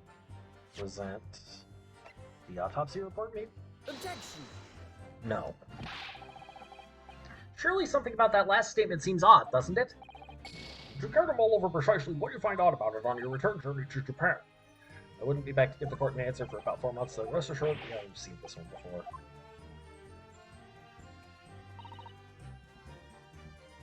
Actual cause of death was the neck trauma Osmond suffered from the 30-foot fall. We've tried the bird cage. We've tried the autopsy report.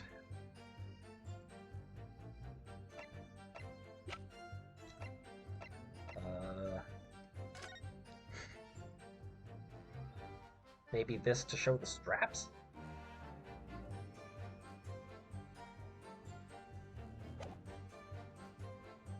Yeah, both of them fell 30 feet.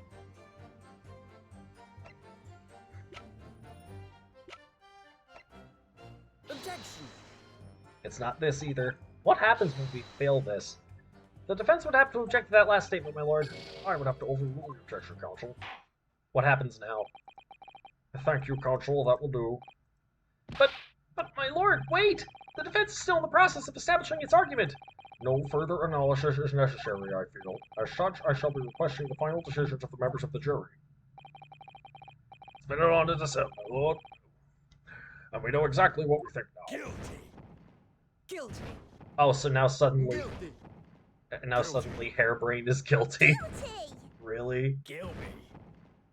What? Excuse me? Huh?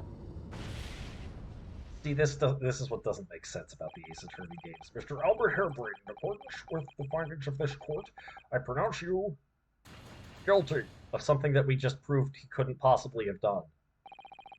I applaud the jurors for doing their civic duty and for finding a swift resolution to this matter. That is all. Court is adjourned. What the heck?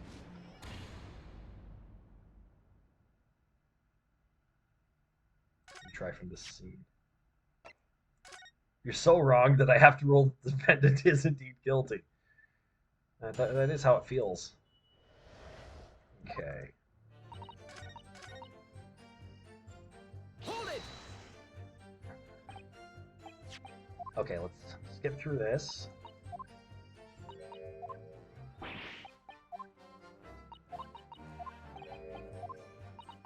Low into the abyss.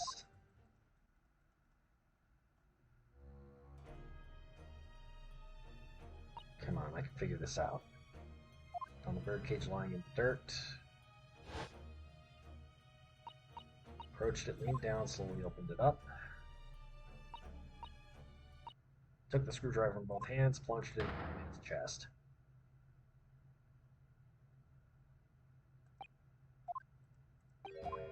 Fake autopsy report, yes, exactly.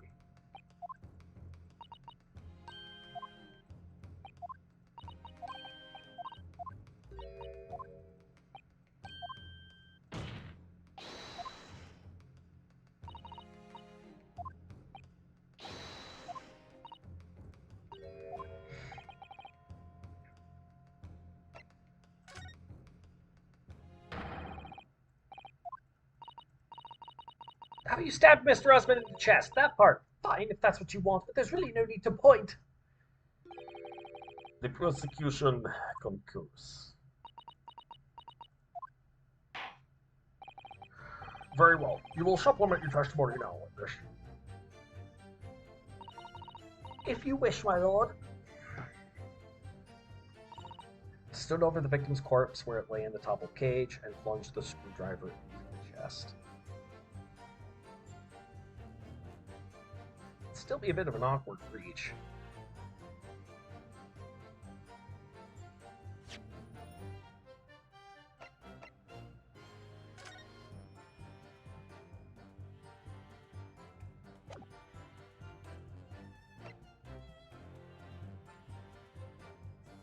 Objection! I'm going to try presenting a few things to this.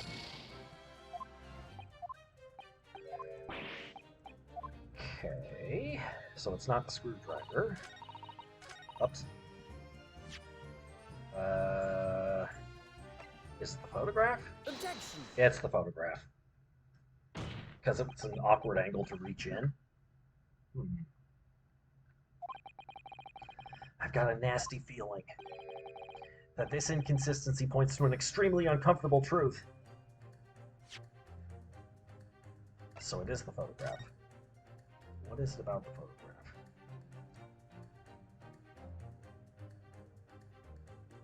There's a stabby here with the blood on the straps.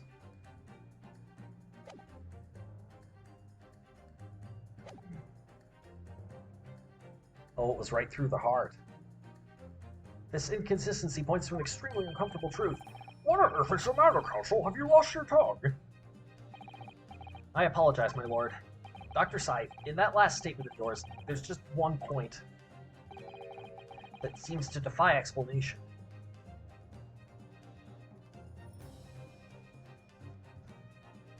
I'm pretty sure the broken vertebrae would have been lower than the neck if he fell topside.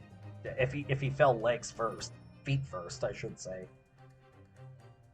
That still bugs me, but maybe that's just not something these people would realize. I don't know. It should be something Dr. Scythe would realize, I'd hope.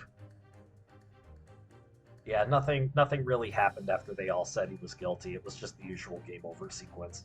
Professor Hairbrain was pronounced guilty for whatever reason.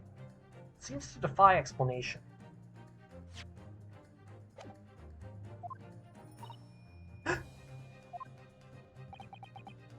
Out with it, my learned friend. There's an obvious inconsistency between your description and this photograph, which shows the victim in the birdcage following the events that led to his death. Objection! The court has already examined the photograph in depth. There's nothing new we can learn from it. Yes, we have already considered it, that's true. But we now know the facts to be different. What do you mean? I believe we should let the defense explain. Where in this photograph, we see the alleged inconsistency with the witness's statement.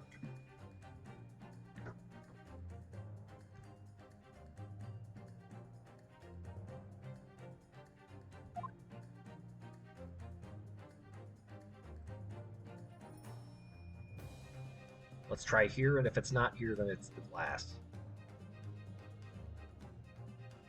Imagine going to court for a crime you didn't commit, almost getting acquitted, and then your defense attorney asks for the trial to be continued to discover some other truth unrelated to you, and fails, and you get declared guilty as a result. Yeah...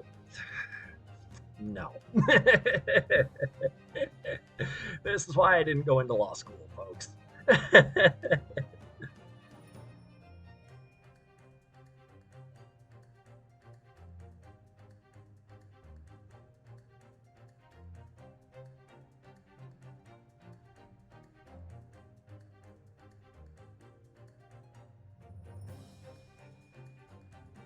Take that! He'd hop the fence. Oh! Oh, I see it. I see it. I see the problem now. Okay. This guy was stabbed standing up. Because you can see that there's blood running down here from the stab wound. You see? This would not happen if he was lying down when he was stabbed. Okay, now I see it. Yeah. Look closely at the bloodstain on the victim's chest. It clearly extends in a downwards direction towards the man's feet. And why is that significant, counsel?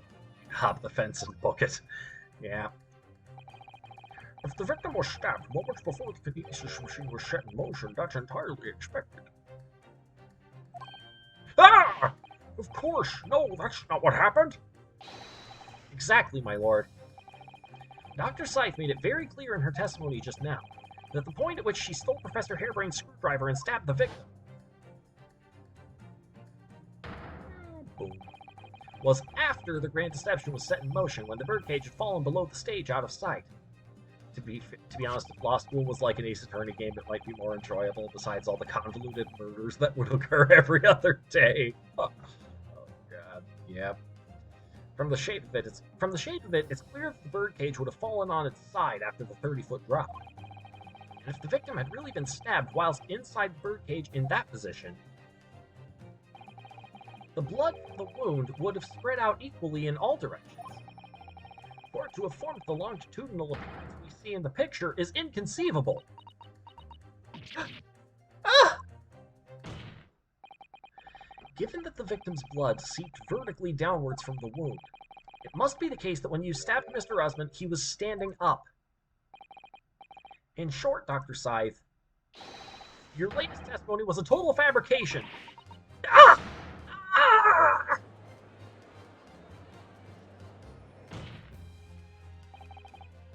I knew it. I was right. Now I've identified that contradiction. There's only one way to explain the facts. We've all been under a great misapprehension here. What? What sort of misapprehension? Dr. Scythe, you claim you were coerced into helping Mr. Drebber as a result of the note you left in the waxwork. You claim that you made changes to the scene of the crime to implicate the defendant. And you claim that you have authored a fake autopsy report to cover your tracks. But one of those claims is an out-and-out lie. Because the question of what the bloodstain really tells us has only one possible answer: that she killed him. If that is the case, what is it, man? Counsel, you've clearly struck upon a revelation. Now tell the court what it is. Which part of Dr. Scythe's story is shown to be a lie by the contradiction in her testimony?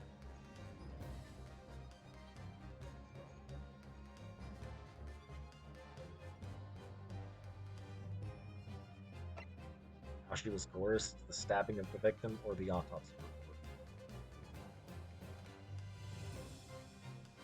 Well, we already know the autopsy report was a fabrication.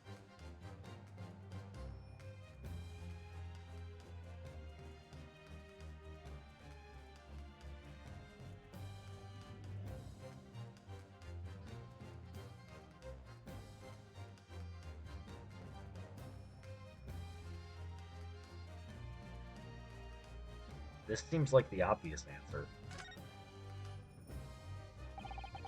The answer is very simple if you consider the sequence of events.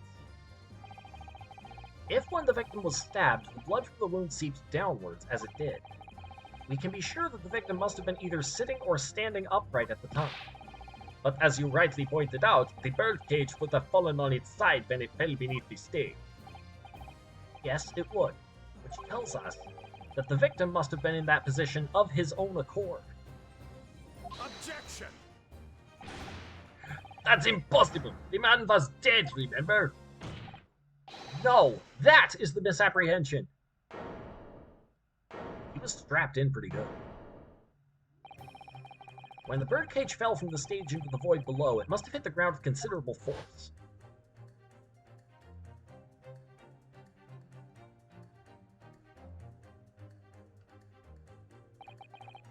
But Mr. Usman didn't die in the fall.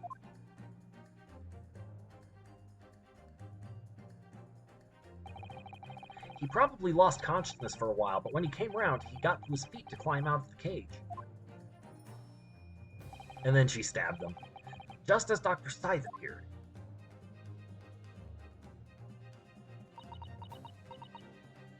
He got up with a... That's just it. I think, Fire, we only have Dr. Scythe's word that the guy's neck was broken. What I think is that any broken vertebrae would have been lower than that. It wouldn't make sense, given the direction, given the orientation in which his body was when he fell, that only a vertebra in his neck would have broken and not anything lower down. That is what I am thinking. Falling in that direction would have broken his legs, not his neck. Maybe dislocated his shoulders given the straps. I don't know. I'd need to examine that more closely. But if the victim was in fact alive at that point in time, it changes everything.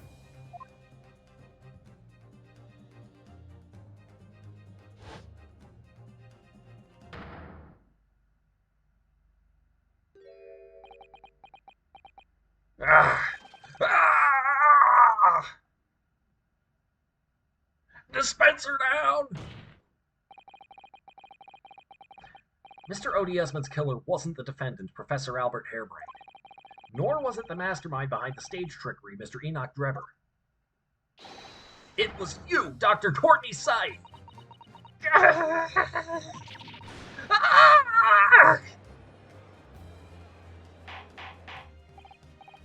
Order! Order! Order!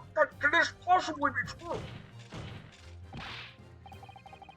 Have you been taking me for a fool? It was you, was it? You killed him?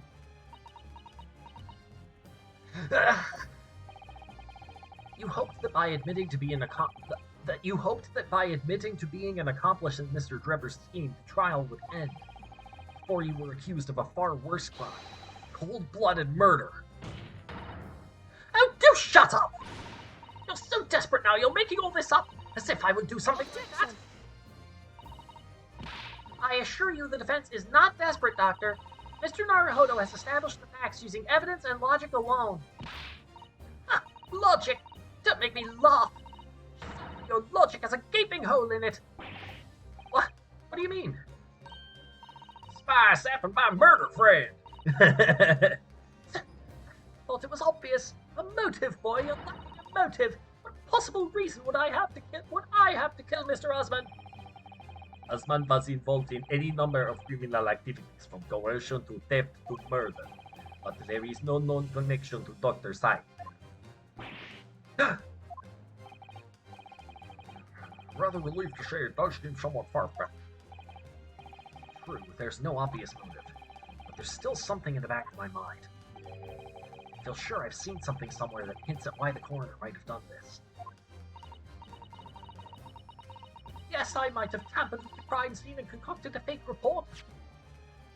Seen something somewhere that hints at this. Wasn't that? Killer's autopsy report.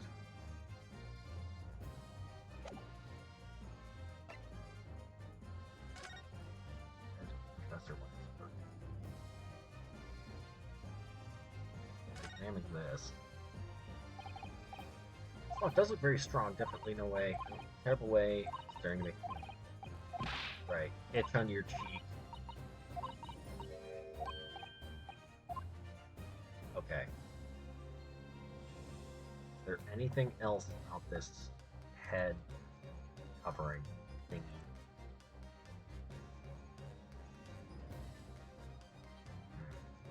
I'm not seeing anything.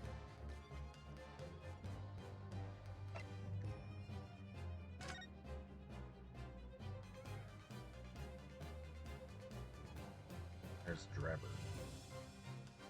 Any other noticeable people in the picture? No.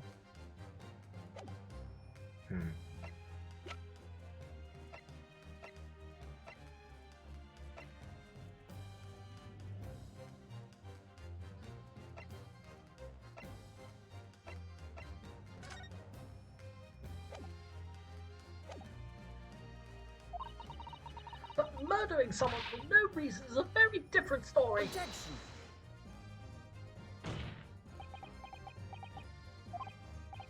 No, when you questioned what possible reason you could have for wanting to kill Mr. Usman, something did come to mind. The beat does slap, yes. Thought your motive was that you were being coerced into cooperating. What? What was it, Counsel? Enlighten the court at once. Yes, we saw it yesterday, didn't we? Something that seemed strange, but we had no reason to suspect it at the time. There's a particular object that explains why Dr. Scythe would have wanted to kill Mr. Usman.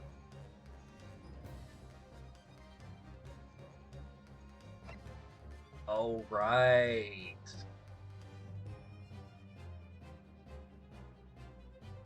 We did find it strange that there were all kinds of scalpels there. They were all... Yeah, I remember that now. Scalpels. It's a scalpel. Or rather, scalpels. Did you say scalpels? It would appear that word has struck a chord, Doctor. Oh, right, the ledger! Right! We were looking at the ledger, and then she came in and she's like, "Get out of my office!"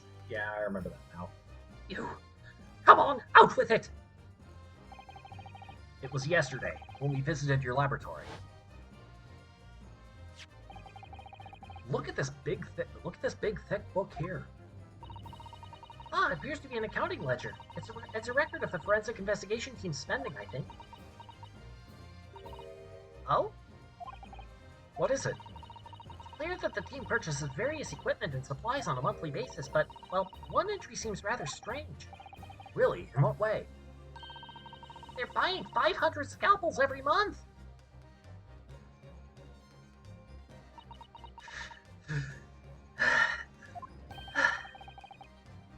500 scalpels a month? At first I wondered what on earth you could be using that many scalpels for. But actually, I realize now it's not the scalpels themselves that are significant. It's the money disappearing every month from the department's accounts. Usman's criminal organization relied heavily on extortion for its funding. Tracing the money from the forensic investigation team's accounts to find out where it was going would be extremely straightforward.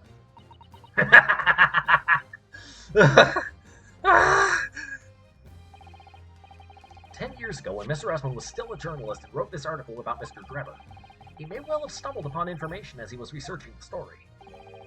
Information relating to Dr. Scythe's darkest secret that he would use to rack money from her for the next decade. Good lord, you mean? I don't know what happened on the night of that execution 10 years ago. Clearly, the opportunity to rid yourself of that menace was too tempting to pass up.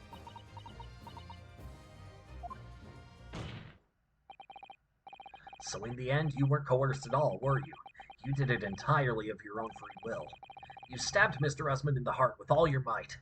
To silence the blackmailer who knew your dark secret forever.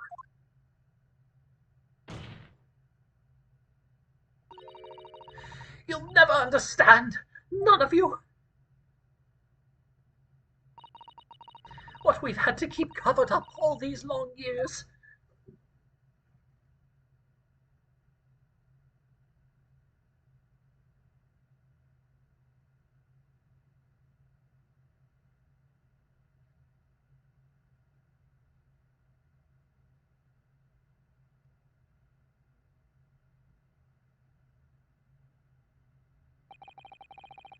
as very little of the machine remains after it was ripped apart by the bomb.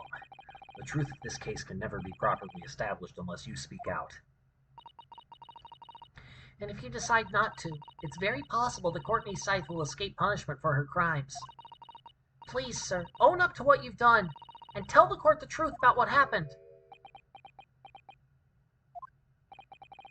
10 years ago, you told the truth, and you were robbed of a bright and successful future as a result. I can certainly understand your bitterness and your consternation now. However, this is surely the chance you've been waiting for, to sever the hold that fate's had over you all these years.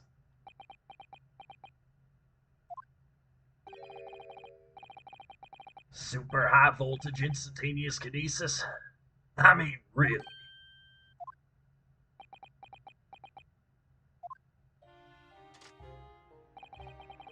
It's the addle-brain mock scientists that are the worst, you know? They don't recognize the fact that they don't have talent. They can't even get that right. And so they end up chasing impossible dreams, having unbridled faith in their abilities. They go on and on about their wonderful hypotheses, their stupid eyes shining like a little child's. They make me sick. I can't abide their foolishness.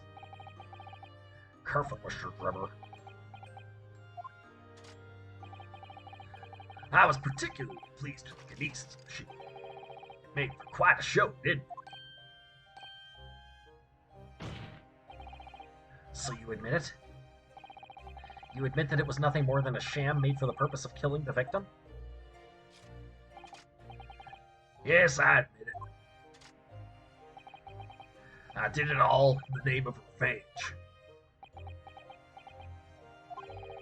Revenge for the future that Mr. Usman's article had deprived you of 10 years... Revenge for the future that Mr. Usman's article had deprived you of 10 years earlier. But the revenge you sought didn't stop at Usman, did it? Which is where that very particular backstory comes in. Yes, I see. The condemned convict that you saw rising from the grave in Lowgate Cemetery 10 years ago. If your account of those events was all true, then obviously Scotland Yard couldn't afford to acknowledge what had happened.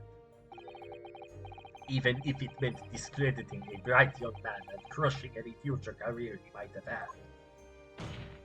Ah, thank you, Red.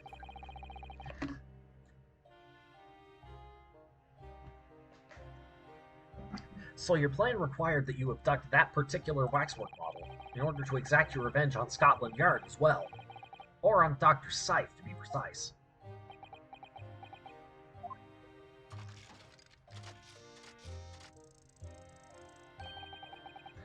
It was a year ago. By some extraordinary twist of fate, Desmond turned up at my workshop. He didn't remember who I was, of course. He just wanted to employ my services as an engineer.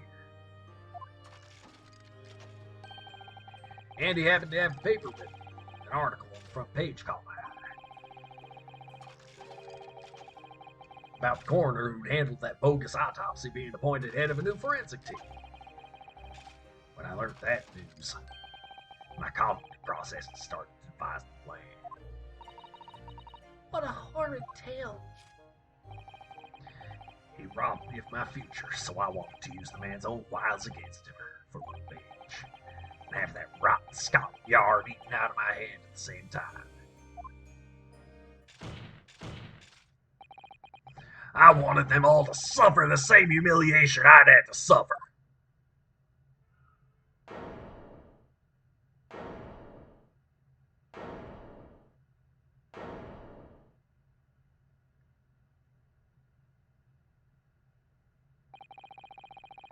Your actions against those who'd ruined your future were justified as revenge, at least to yourself. Certainly no one has the right to destroy another's prospects, especially for purely selfish gain. And yet, in carrying out your plan, you did exactly that to someone else, didn't you? Did I? Professor Harebrain's only crime was passion for his hypothesis. But you had no compunction about sacrificing his future to effect your revenge. Well, if Drebber's to be believed, then Hairbrain didn't have any future in the first place. And I would have gotten away with it if it weren't for you two Nipponese lawyers. You knew that he would be forever branded a failure and a fraud.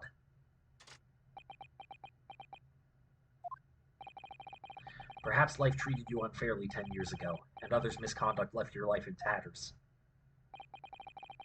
But remember this. Your own actions resulted in exactly the same thing for another perfectly innocent young man.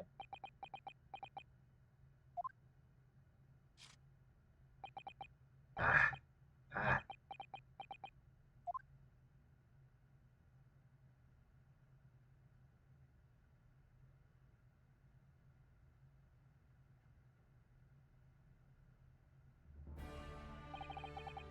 Lord Vengeance, what of Dr. Side? An immediate warrant for her arrest has been granted, and she's been remanded in custody. I presume she will face trial in the coming days along with Mr. Trevor. A most regrettable situation indeed. He's made great contributions to her profession. It really is a hard truth to swallow. However, that is a topic for some future occasion. For now, Professor Hairbrain. Yes? It seems there was a great deal more to your experiment than you realized. However, I think we can assume now that all the sordid details have been brought to light. This has been a very long and profound trial, but I'm pleased to say you are absolved of all guilt. This whole experience has taught me a very great but painful lesson. This dedicated scientist, this devotee of natural philosophy. I've been selfish and self-centered, and above all, a fool. Professor, I've spent my life thinking of nothing but my research, misguidedly believing that I could do whatever I set my mind to, despite my lack of talent. And the worst of it is, in the process, I've caused others pain and misery. Others who are far, far greater people than I. No, Professor. That's not true. What? Don't tar yourself with the same brush as Drebber. What happened was his doing and his alone. This outcome is his fate, not yours. You're not to blame in any way. Lord Benzies. And the derision with which he referred to you earlier, calling you a fool, talentless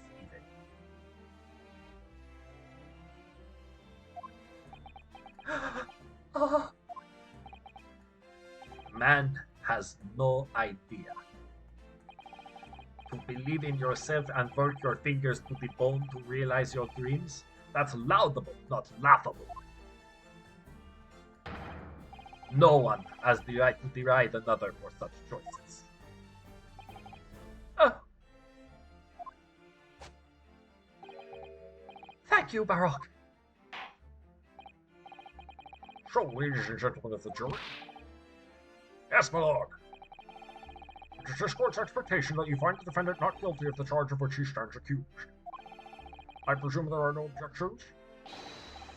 None from me, my lord. Certainly not.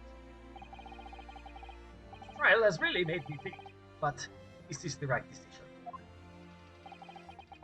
It's all been proven methodically and rigorously. I have no misgivings whatsoever. What's that? He's done, is he? It's all over? I don't know what's become of the yard these days. I don't recognize the place. Very well. In that case, I hereby pronounce the defendant not guilty. Finally.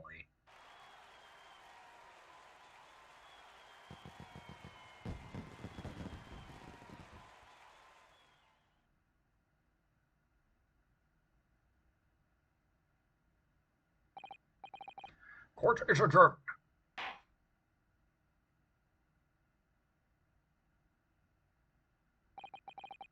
It's over.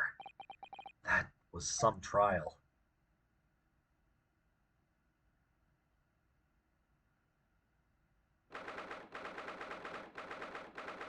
24th October, 4:33 p.m. Old Bailey, Defendant's Executive. Professor, what a splendid outcome, isn't it? Oh, it is, it is! Congratulations, Professor Hairbrain! Mr. Naruhodo, Mr. Sato. How many times have we told Jerry not to bring fireworks into the courtroom? Fire... You can't stop him. He likes fire. I am truly beside myself with gratitude. How can I ever thank you enough? I'm just glad it's all been cleared up. That you realize you were just caught up in a bad situation. Right now, if I had that research grant money, I'd give the whole lot to you, every penny. Well, that's very kind, but I'm just a student, so... We don't need any financial reward. Your acquittal is more than enough. Oh dear. Oh, what can I do? How about this? As a memento, the paper about my hypothesis is inside. Well, just as a memento then. Thank you. I've been wondering, Professor, what are you going to do now? Oh my, yes. What am I going to do? My hypothesis and my great machine lie in ruins. But still, it's been too long since I was last in London, so perhaps I'll enjoy some sightseeing. I must explore the Great Exhibition whilst I'm here too, and see if new inspiration hits me. Oh yes, that's a wonderful idea. I can't allow that. Lord Van Zeeks, what are you doing in here? Baroque! I'm sorry you had to go through that, Albert. Well, if I'm honest, it was terrifying. You were like a great demon behind your bench there, snarling down on your prey. You're one of the few true friends I have. I couldn't leave it to anybody else to handle the prosecution or the defense. Aww. Sorry? Or the defense? Did I just hear that right? Aw, he does like me.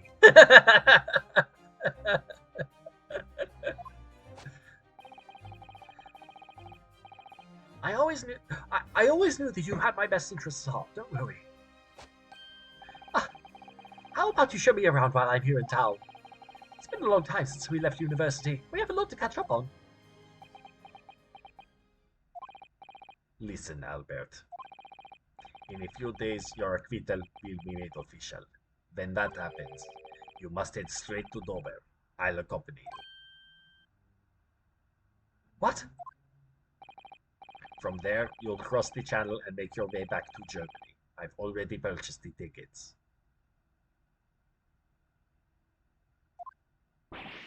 But no! Hold on a minute, Baroque! What about the Great Exhibition? This is the chance of a lifetime for me. I want to look around. No sightseeing, Albert. Give up on the idea. Because if he stays here, he is going to turn up mysteriously dead.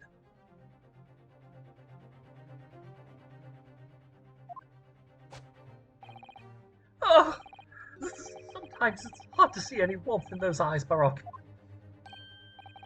Lord Van Zeeks. What's all this about? A necessary precaution. Yes, I think I understand. You do? Well, Iris told me that when you met Lord Van Zeeks at his office some days ago, he asked how Mr. Natsume was doing. Yes, that's right. I remember being surprised at the time and thinking it was nice of him to ask. The point is, Mr. Natsume is still alive and well, even though it's been more than 6 months now since he stood trial with the Reaper as the prosecutor. This man gonna work for the German army. Oh dear. Yeah, no. I forget what year this is in game now. Even though it's been more than 6 months now since he stood trial with the Reaper as the prosecutor. Why not explain that he'll mysteriously mysteriously become deceased if he stays. Well, that's what they're explaining here now. Ah, you mean the Reaper's influence doesn't stretch overseas? Those in the Reaper's sights eat their ends days or sometimes months after their acquittal. That's been the pattern up to now. But of course, we know that both Mr. Natsume and Gina were completely innocent. True. And perhaps that governs the Reaper's actions. The truly innocent are spared. But I don't want to take any chances with a close personal friend. Baroque! Like the mustached Nipponese, this man should leave the country without delay. That's why I'm packing him off to Germany at once. Right. Does your friend-shaped package get any say in it? Goodness! Was this your intention all along then, Lord Van Zeeks? In court, where people think of him as the Reaper, this man seems absolutely merciless. And yet, sometimes I feel as though I don't understand him at all. It's time to go, Albert. Back to the prison for the time being. Ah, yes, all right. Well then, Mr. Naruhodo. Thank you so much for everything. Not at all, Professor. It was a pleasure getting to know you. Best wishes, Professor Harebrained. Well, once the dust is settled, you must come and visit me in Germany. Anyway, goodbye for now.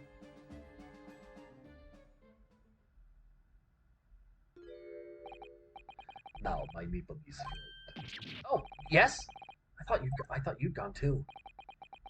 We have matters to discuss. Can you spare me some time? You want to talk with me? I'll be waiting in the courtroom in 10 minutes.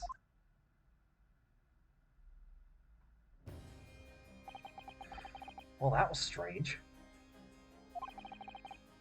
For some reason, I didn't get that sense of impending doom as he walked away this time.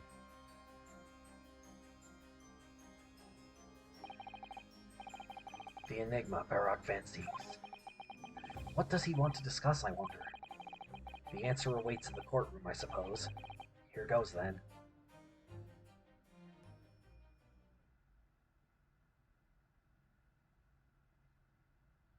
Here we go. 24th October, 4:58 p.m. Old Bailey courtroom. I was wondering if they were going to cut this off. Your mom, Ryu. Nice. So, are you satisfied? You saved a guileless scientist from a great injustice. Yes, I think so. I'm relieved at least that the man's innocence could be proven. Anyway, I imagine you've been wondering where my animosity towards you Nipponese comes from.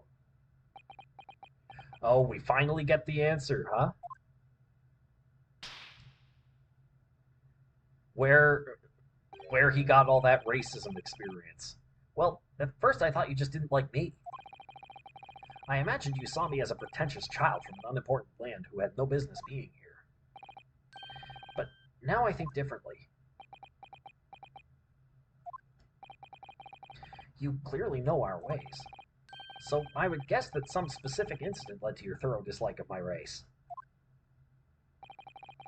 Will you tell me what happened, please? Will you tell me what happened, please? The professor. Oh, here we go. I thought I'd never hear that name in this courtroom again, to be honest. He took your brother's life. Clint. My brother was Clint Van Zeeks. 16 years ago, when I was still just in my teens, he was already the director of prosecutions and a key member of the judiciary. I looked up to him. He was everything I aspired to be. The truth is this. I am racist. Well, we know that, Fire.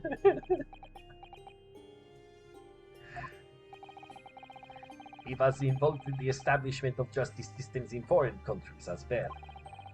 There were exchange programs between Britain and other nations then to share knowledge and ideas. As part of one of those programs, 3 judicial students came to Britain from your homeland, the Empire of Japan. 3 judicial students. Oh no. Was it Mikatoba, the judge, and the professor? Oh! If it was 16 years ago, then one of them could have been my father. Of course. I remember Dr. Mikotoba well. I had no idea. I was a minor at the time, training at the prosecutor's office. One day, Clint introduced me to the 3 visiting Nepalese. So, you've actually met my father. He and his colleagues were polite and amicable. They were adept at their work and exacting in their standards. It was my first encounter with the Nepalese spirit, and it made a very great impression upon me. But 6 years later, that's when it happened. The investigation was going nowhere. There were no suspects even, just an ever-growing list of victims. And in the end, my brother became one of them. The last, in fact, before the case was finally solved. I'm so sorry, Lord Fanzix. Truly. Clint was always ready to put his life on the line for justice anyway. So he wouldn't have wanted it any other way. He lost his life to the killer, but it was his victory in the end. For me personally though, it was a great loss. I found myself in a very dark place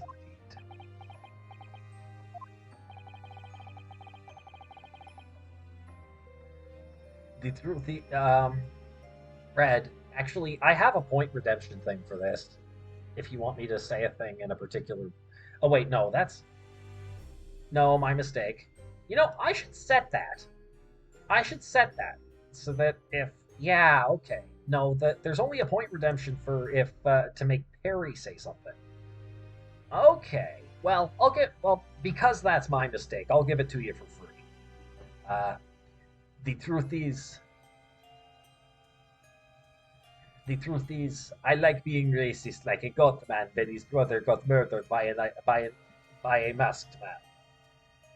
A masked man. Yeah, I'm gonna set that as a. I'm gonna say that I'm gonna set that up as a point redemption. I can't believe I haven't already. Sorry about that, Red.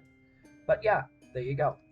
When I finally found out the killer's identity, the reason why no one had been able to catch the man sooner ceased to be such a mystery. He'd been hiding in plain sight all the time. In plain sight? Are you aware of political events 10 years ago? It was a period of extremely sensitive diplomacy between the British and Japanese empires. A new treaty was being forged, I think? Correct. The Anglo-Japanese Treaty of Friendship and Navigation was being concluded. The leaders of both countries were deep in extensive political discussions. Which is why this particular killer's appearance in court was conducted as a closed trial. You guess World War II? Yep. If the British public had known the identity of the killer, not only would the treaty have been in jeopardy, but our 2 nations could very well have ended up at war. What? A war between Britain and Japan? But that would mean... Oh my, you mean to say the professor was...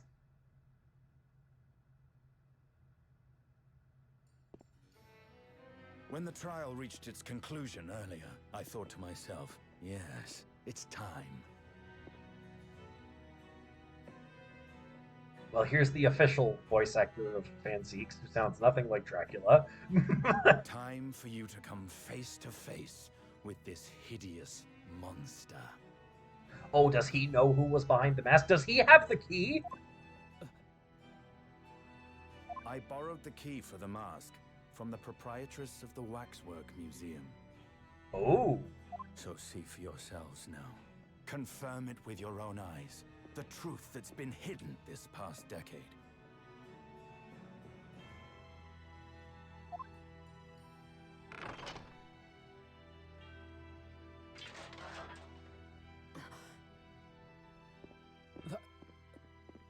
That's the professor?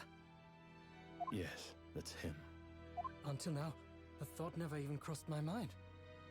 That the mass murderer, whose crimes shook Britain as never before, was Japanese. It's actually a troll face because Lady didn't know what he looked like. But that would go against the Tuspel's way of life. Or whatever she called it. The principles.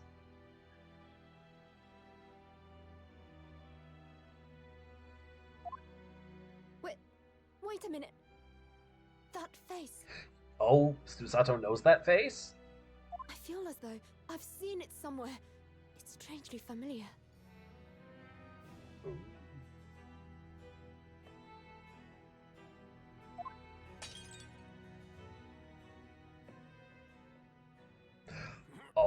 Oh, does he recognize it too?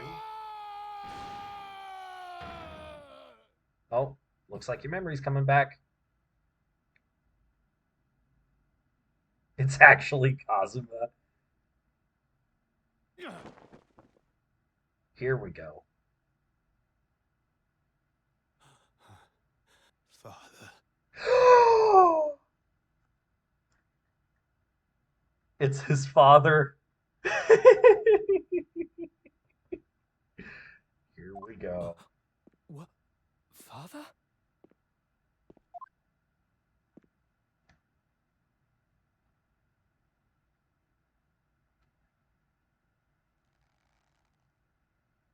He's ready to take off the mask. Kazuma! It is Kazuma. Yes. My best friend, Kazuma Asogi. After a whole year, finally his memories returned.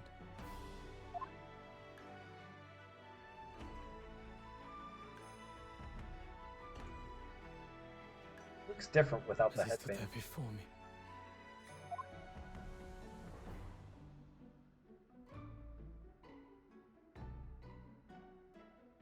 Ryunosuke.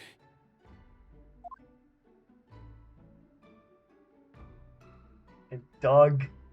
Hello Hit again. Doug. My friend. Kazuma-sama! Judicial Assistant Mikotoba.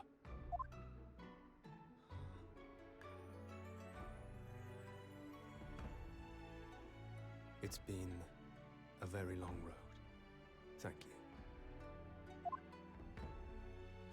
Thank you for guiding my friend here when I could not. It was an honor.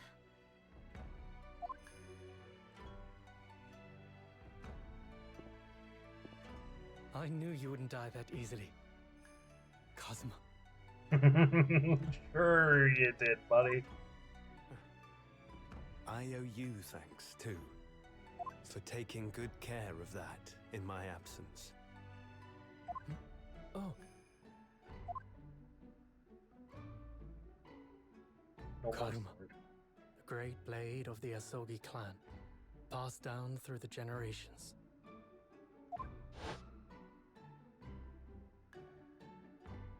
When we left Japan, this sword was at my friend's side. A Japanese man's katana is his soul, and he couldn't be parted from it. Demo Pan just knocked him out.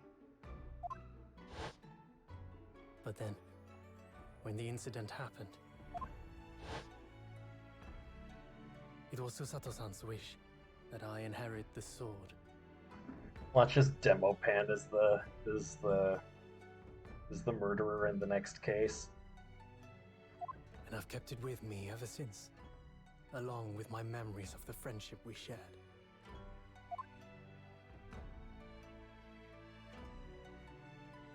With this by my side, I always felt that you were watching over me somehow.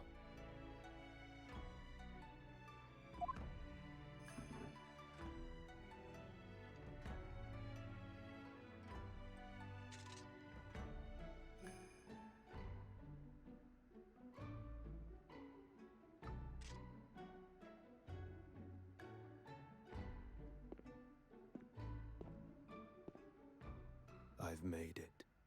At last. Father. Are you saying... Surely not. You mean... you knew all this time? I'm looking at it. But... I still can't believe it. This mass murderer is Kazuma's father. Imagine Vampire Man being very confused. No, I think he understands what's happening here.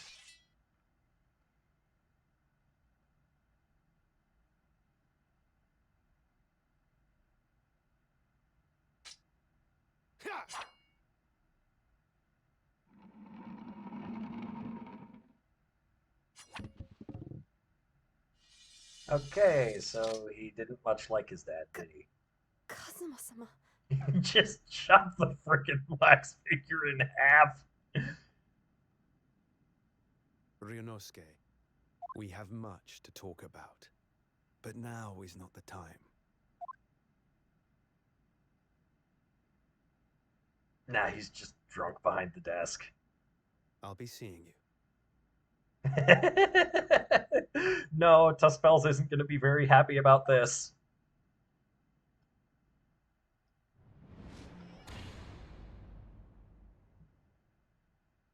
But we already established that she wasn't going to be able to keep using all that. Kazuma said. We already established that she wasn't going to be able to keep using that exhibit anymore anyway, because of its illicit nature that came to light over the trial.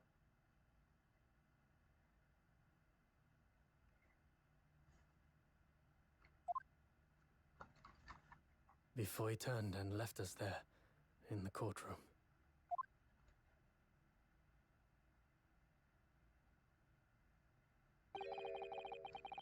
So he's the living after image of the man who took my brother's life, is he? Yes, Kazuma Asogi, my best friend. 3 months ago, when Lord Strongheart introduced us, I had an inkling there was something there, some connection. But why did Lord Strongheart do that?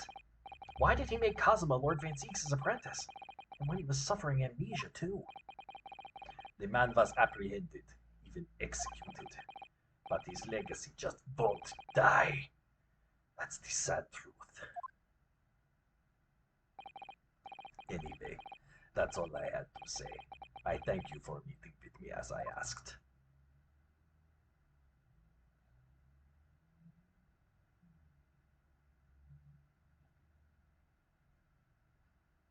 Wow, this has really been something. 10 years ago, my grandmother took me to the railway station. We were there to meet my father from the train. For me.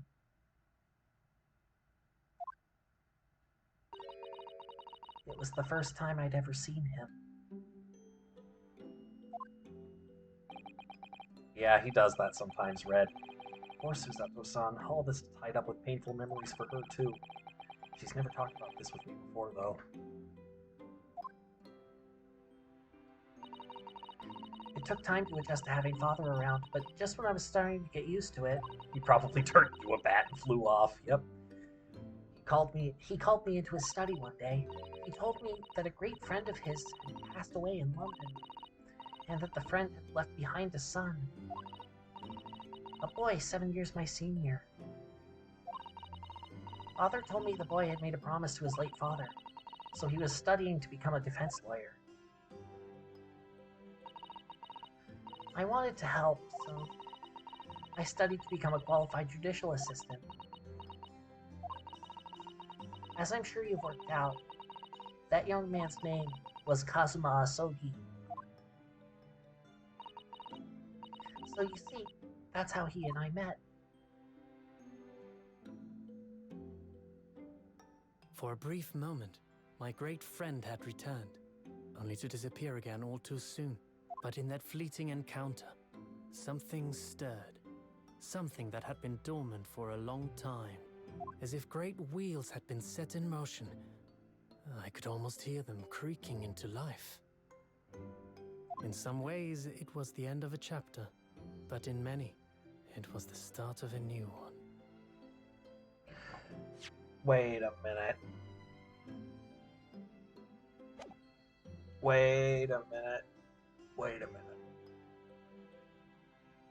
Did they get the wrong guy? Was that not... Was the guy they made the waxwork of not the guy who actually killed all those people? I'm confused.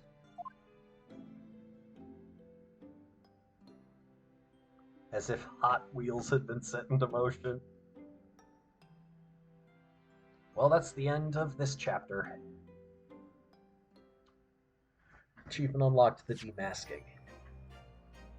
Yes, absolutely save my current progress. Twisted Karma and his last bow, huh?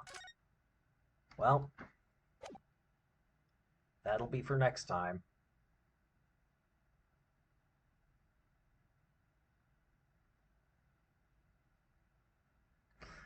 We're way over time here. Of course he didn't kill them all. McGilded must have been behind it all. I still think it's Strongheart, personally.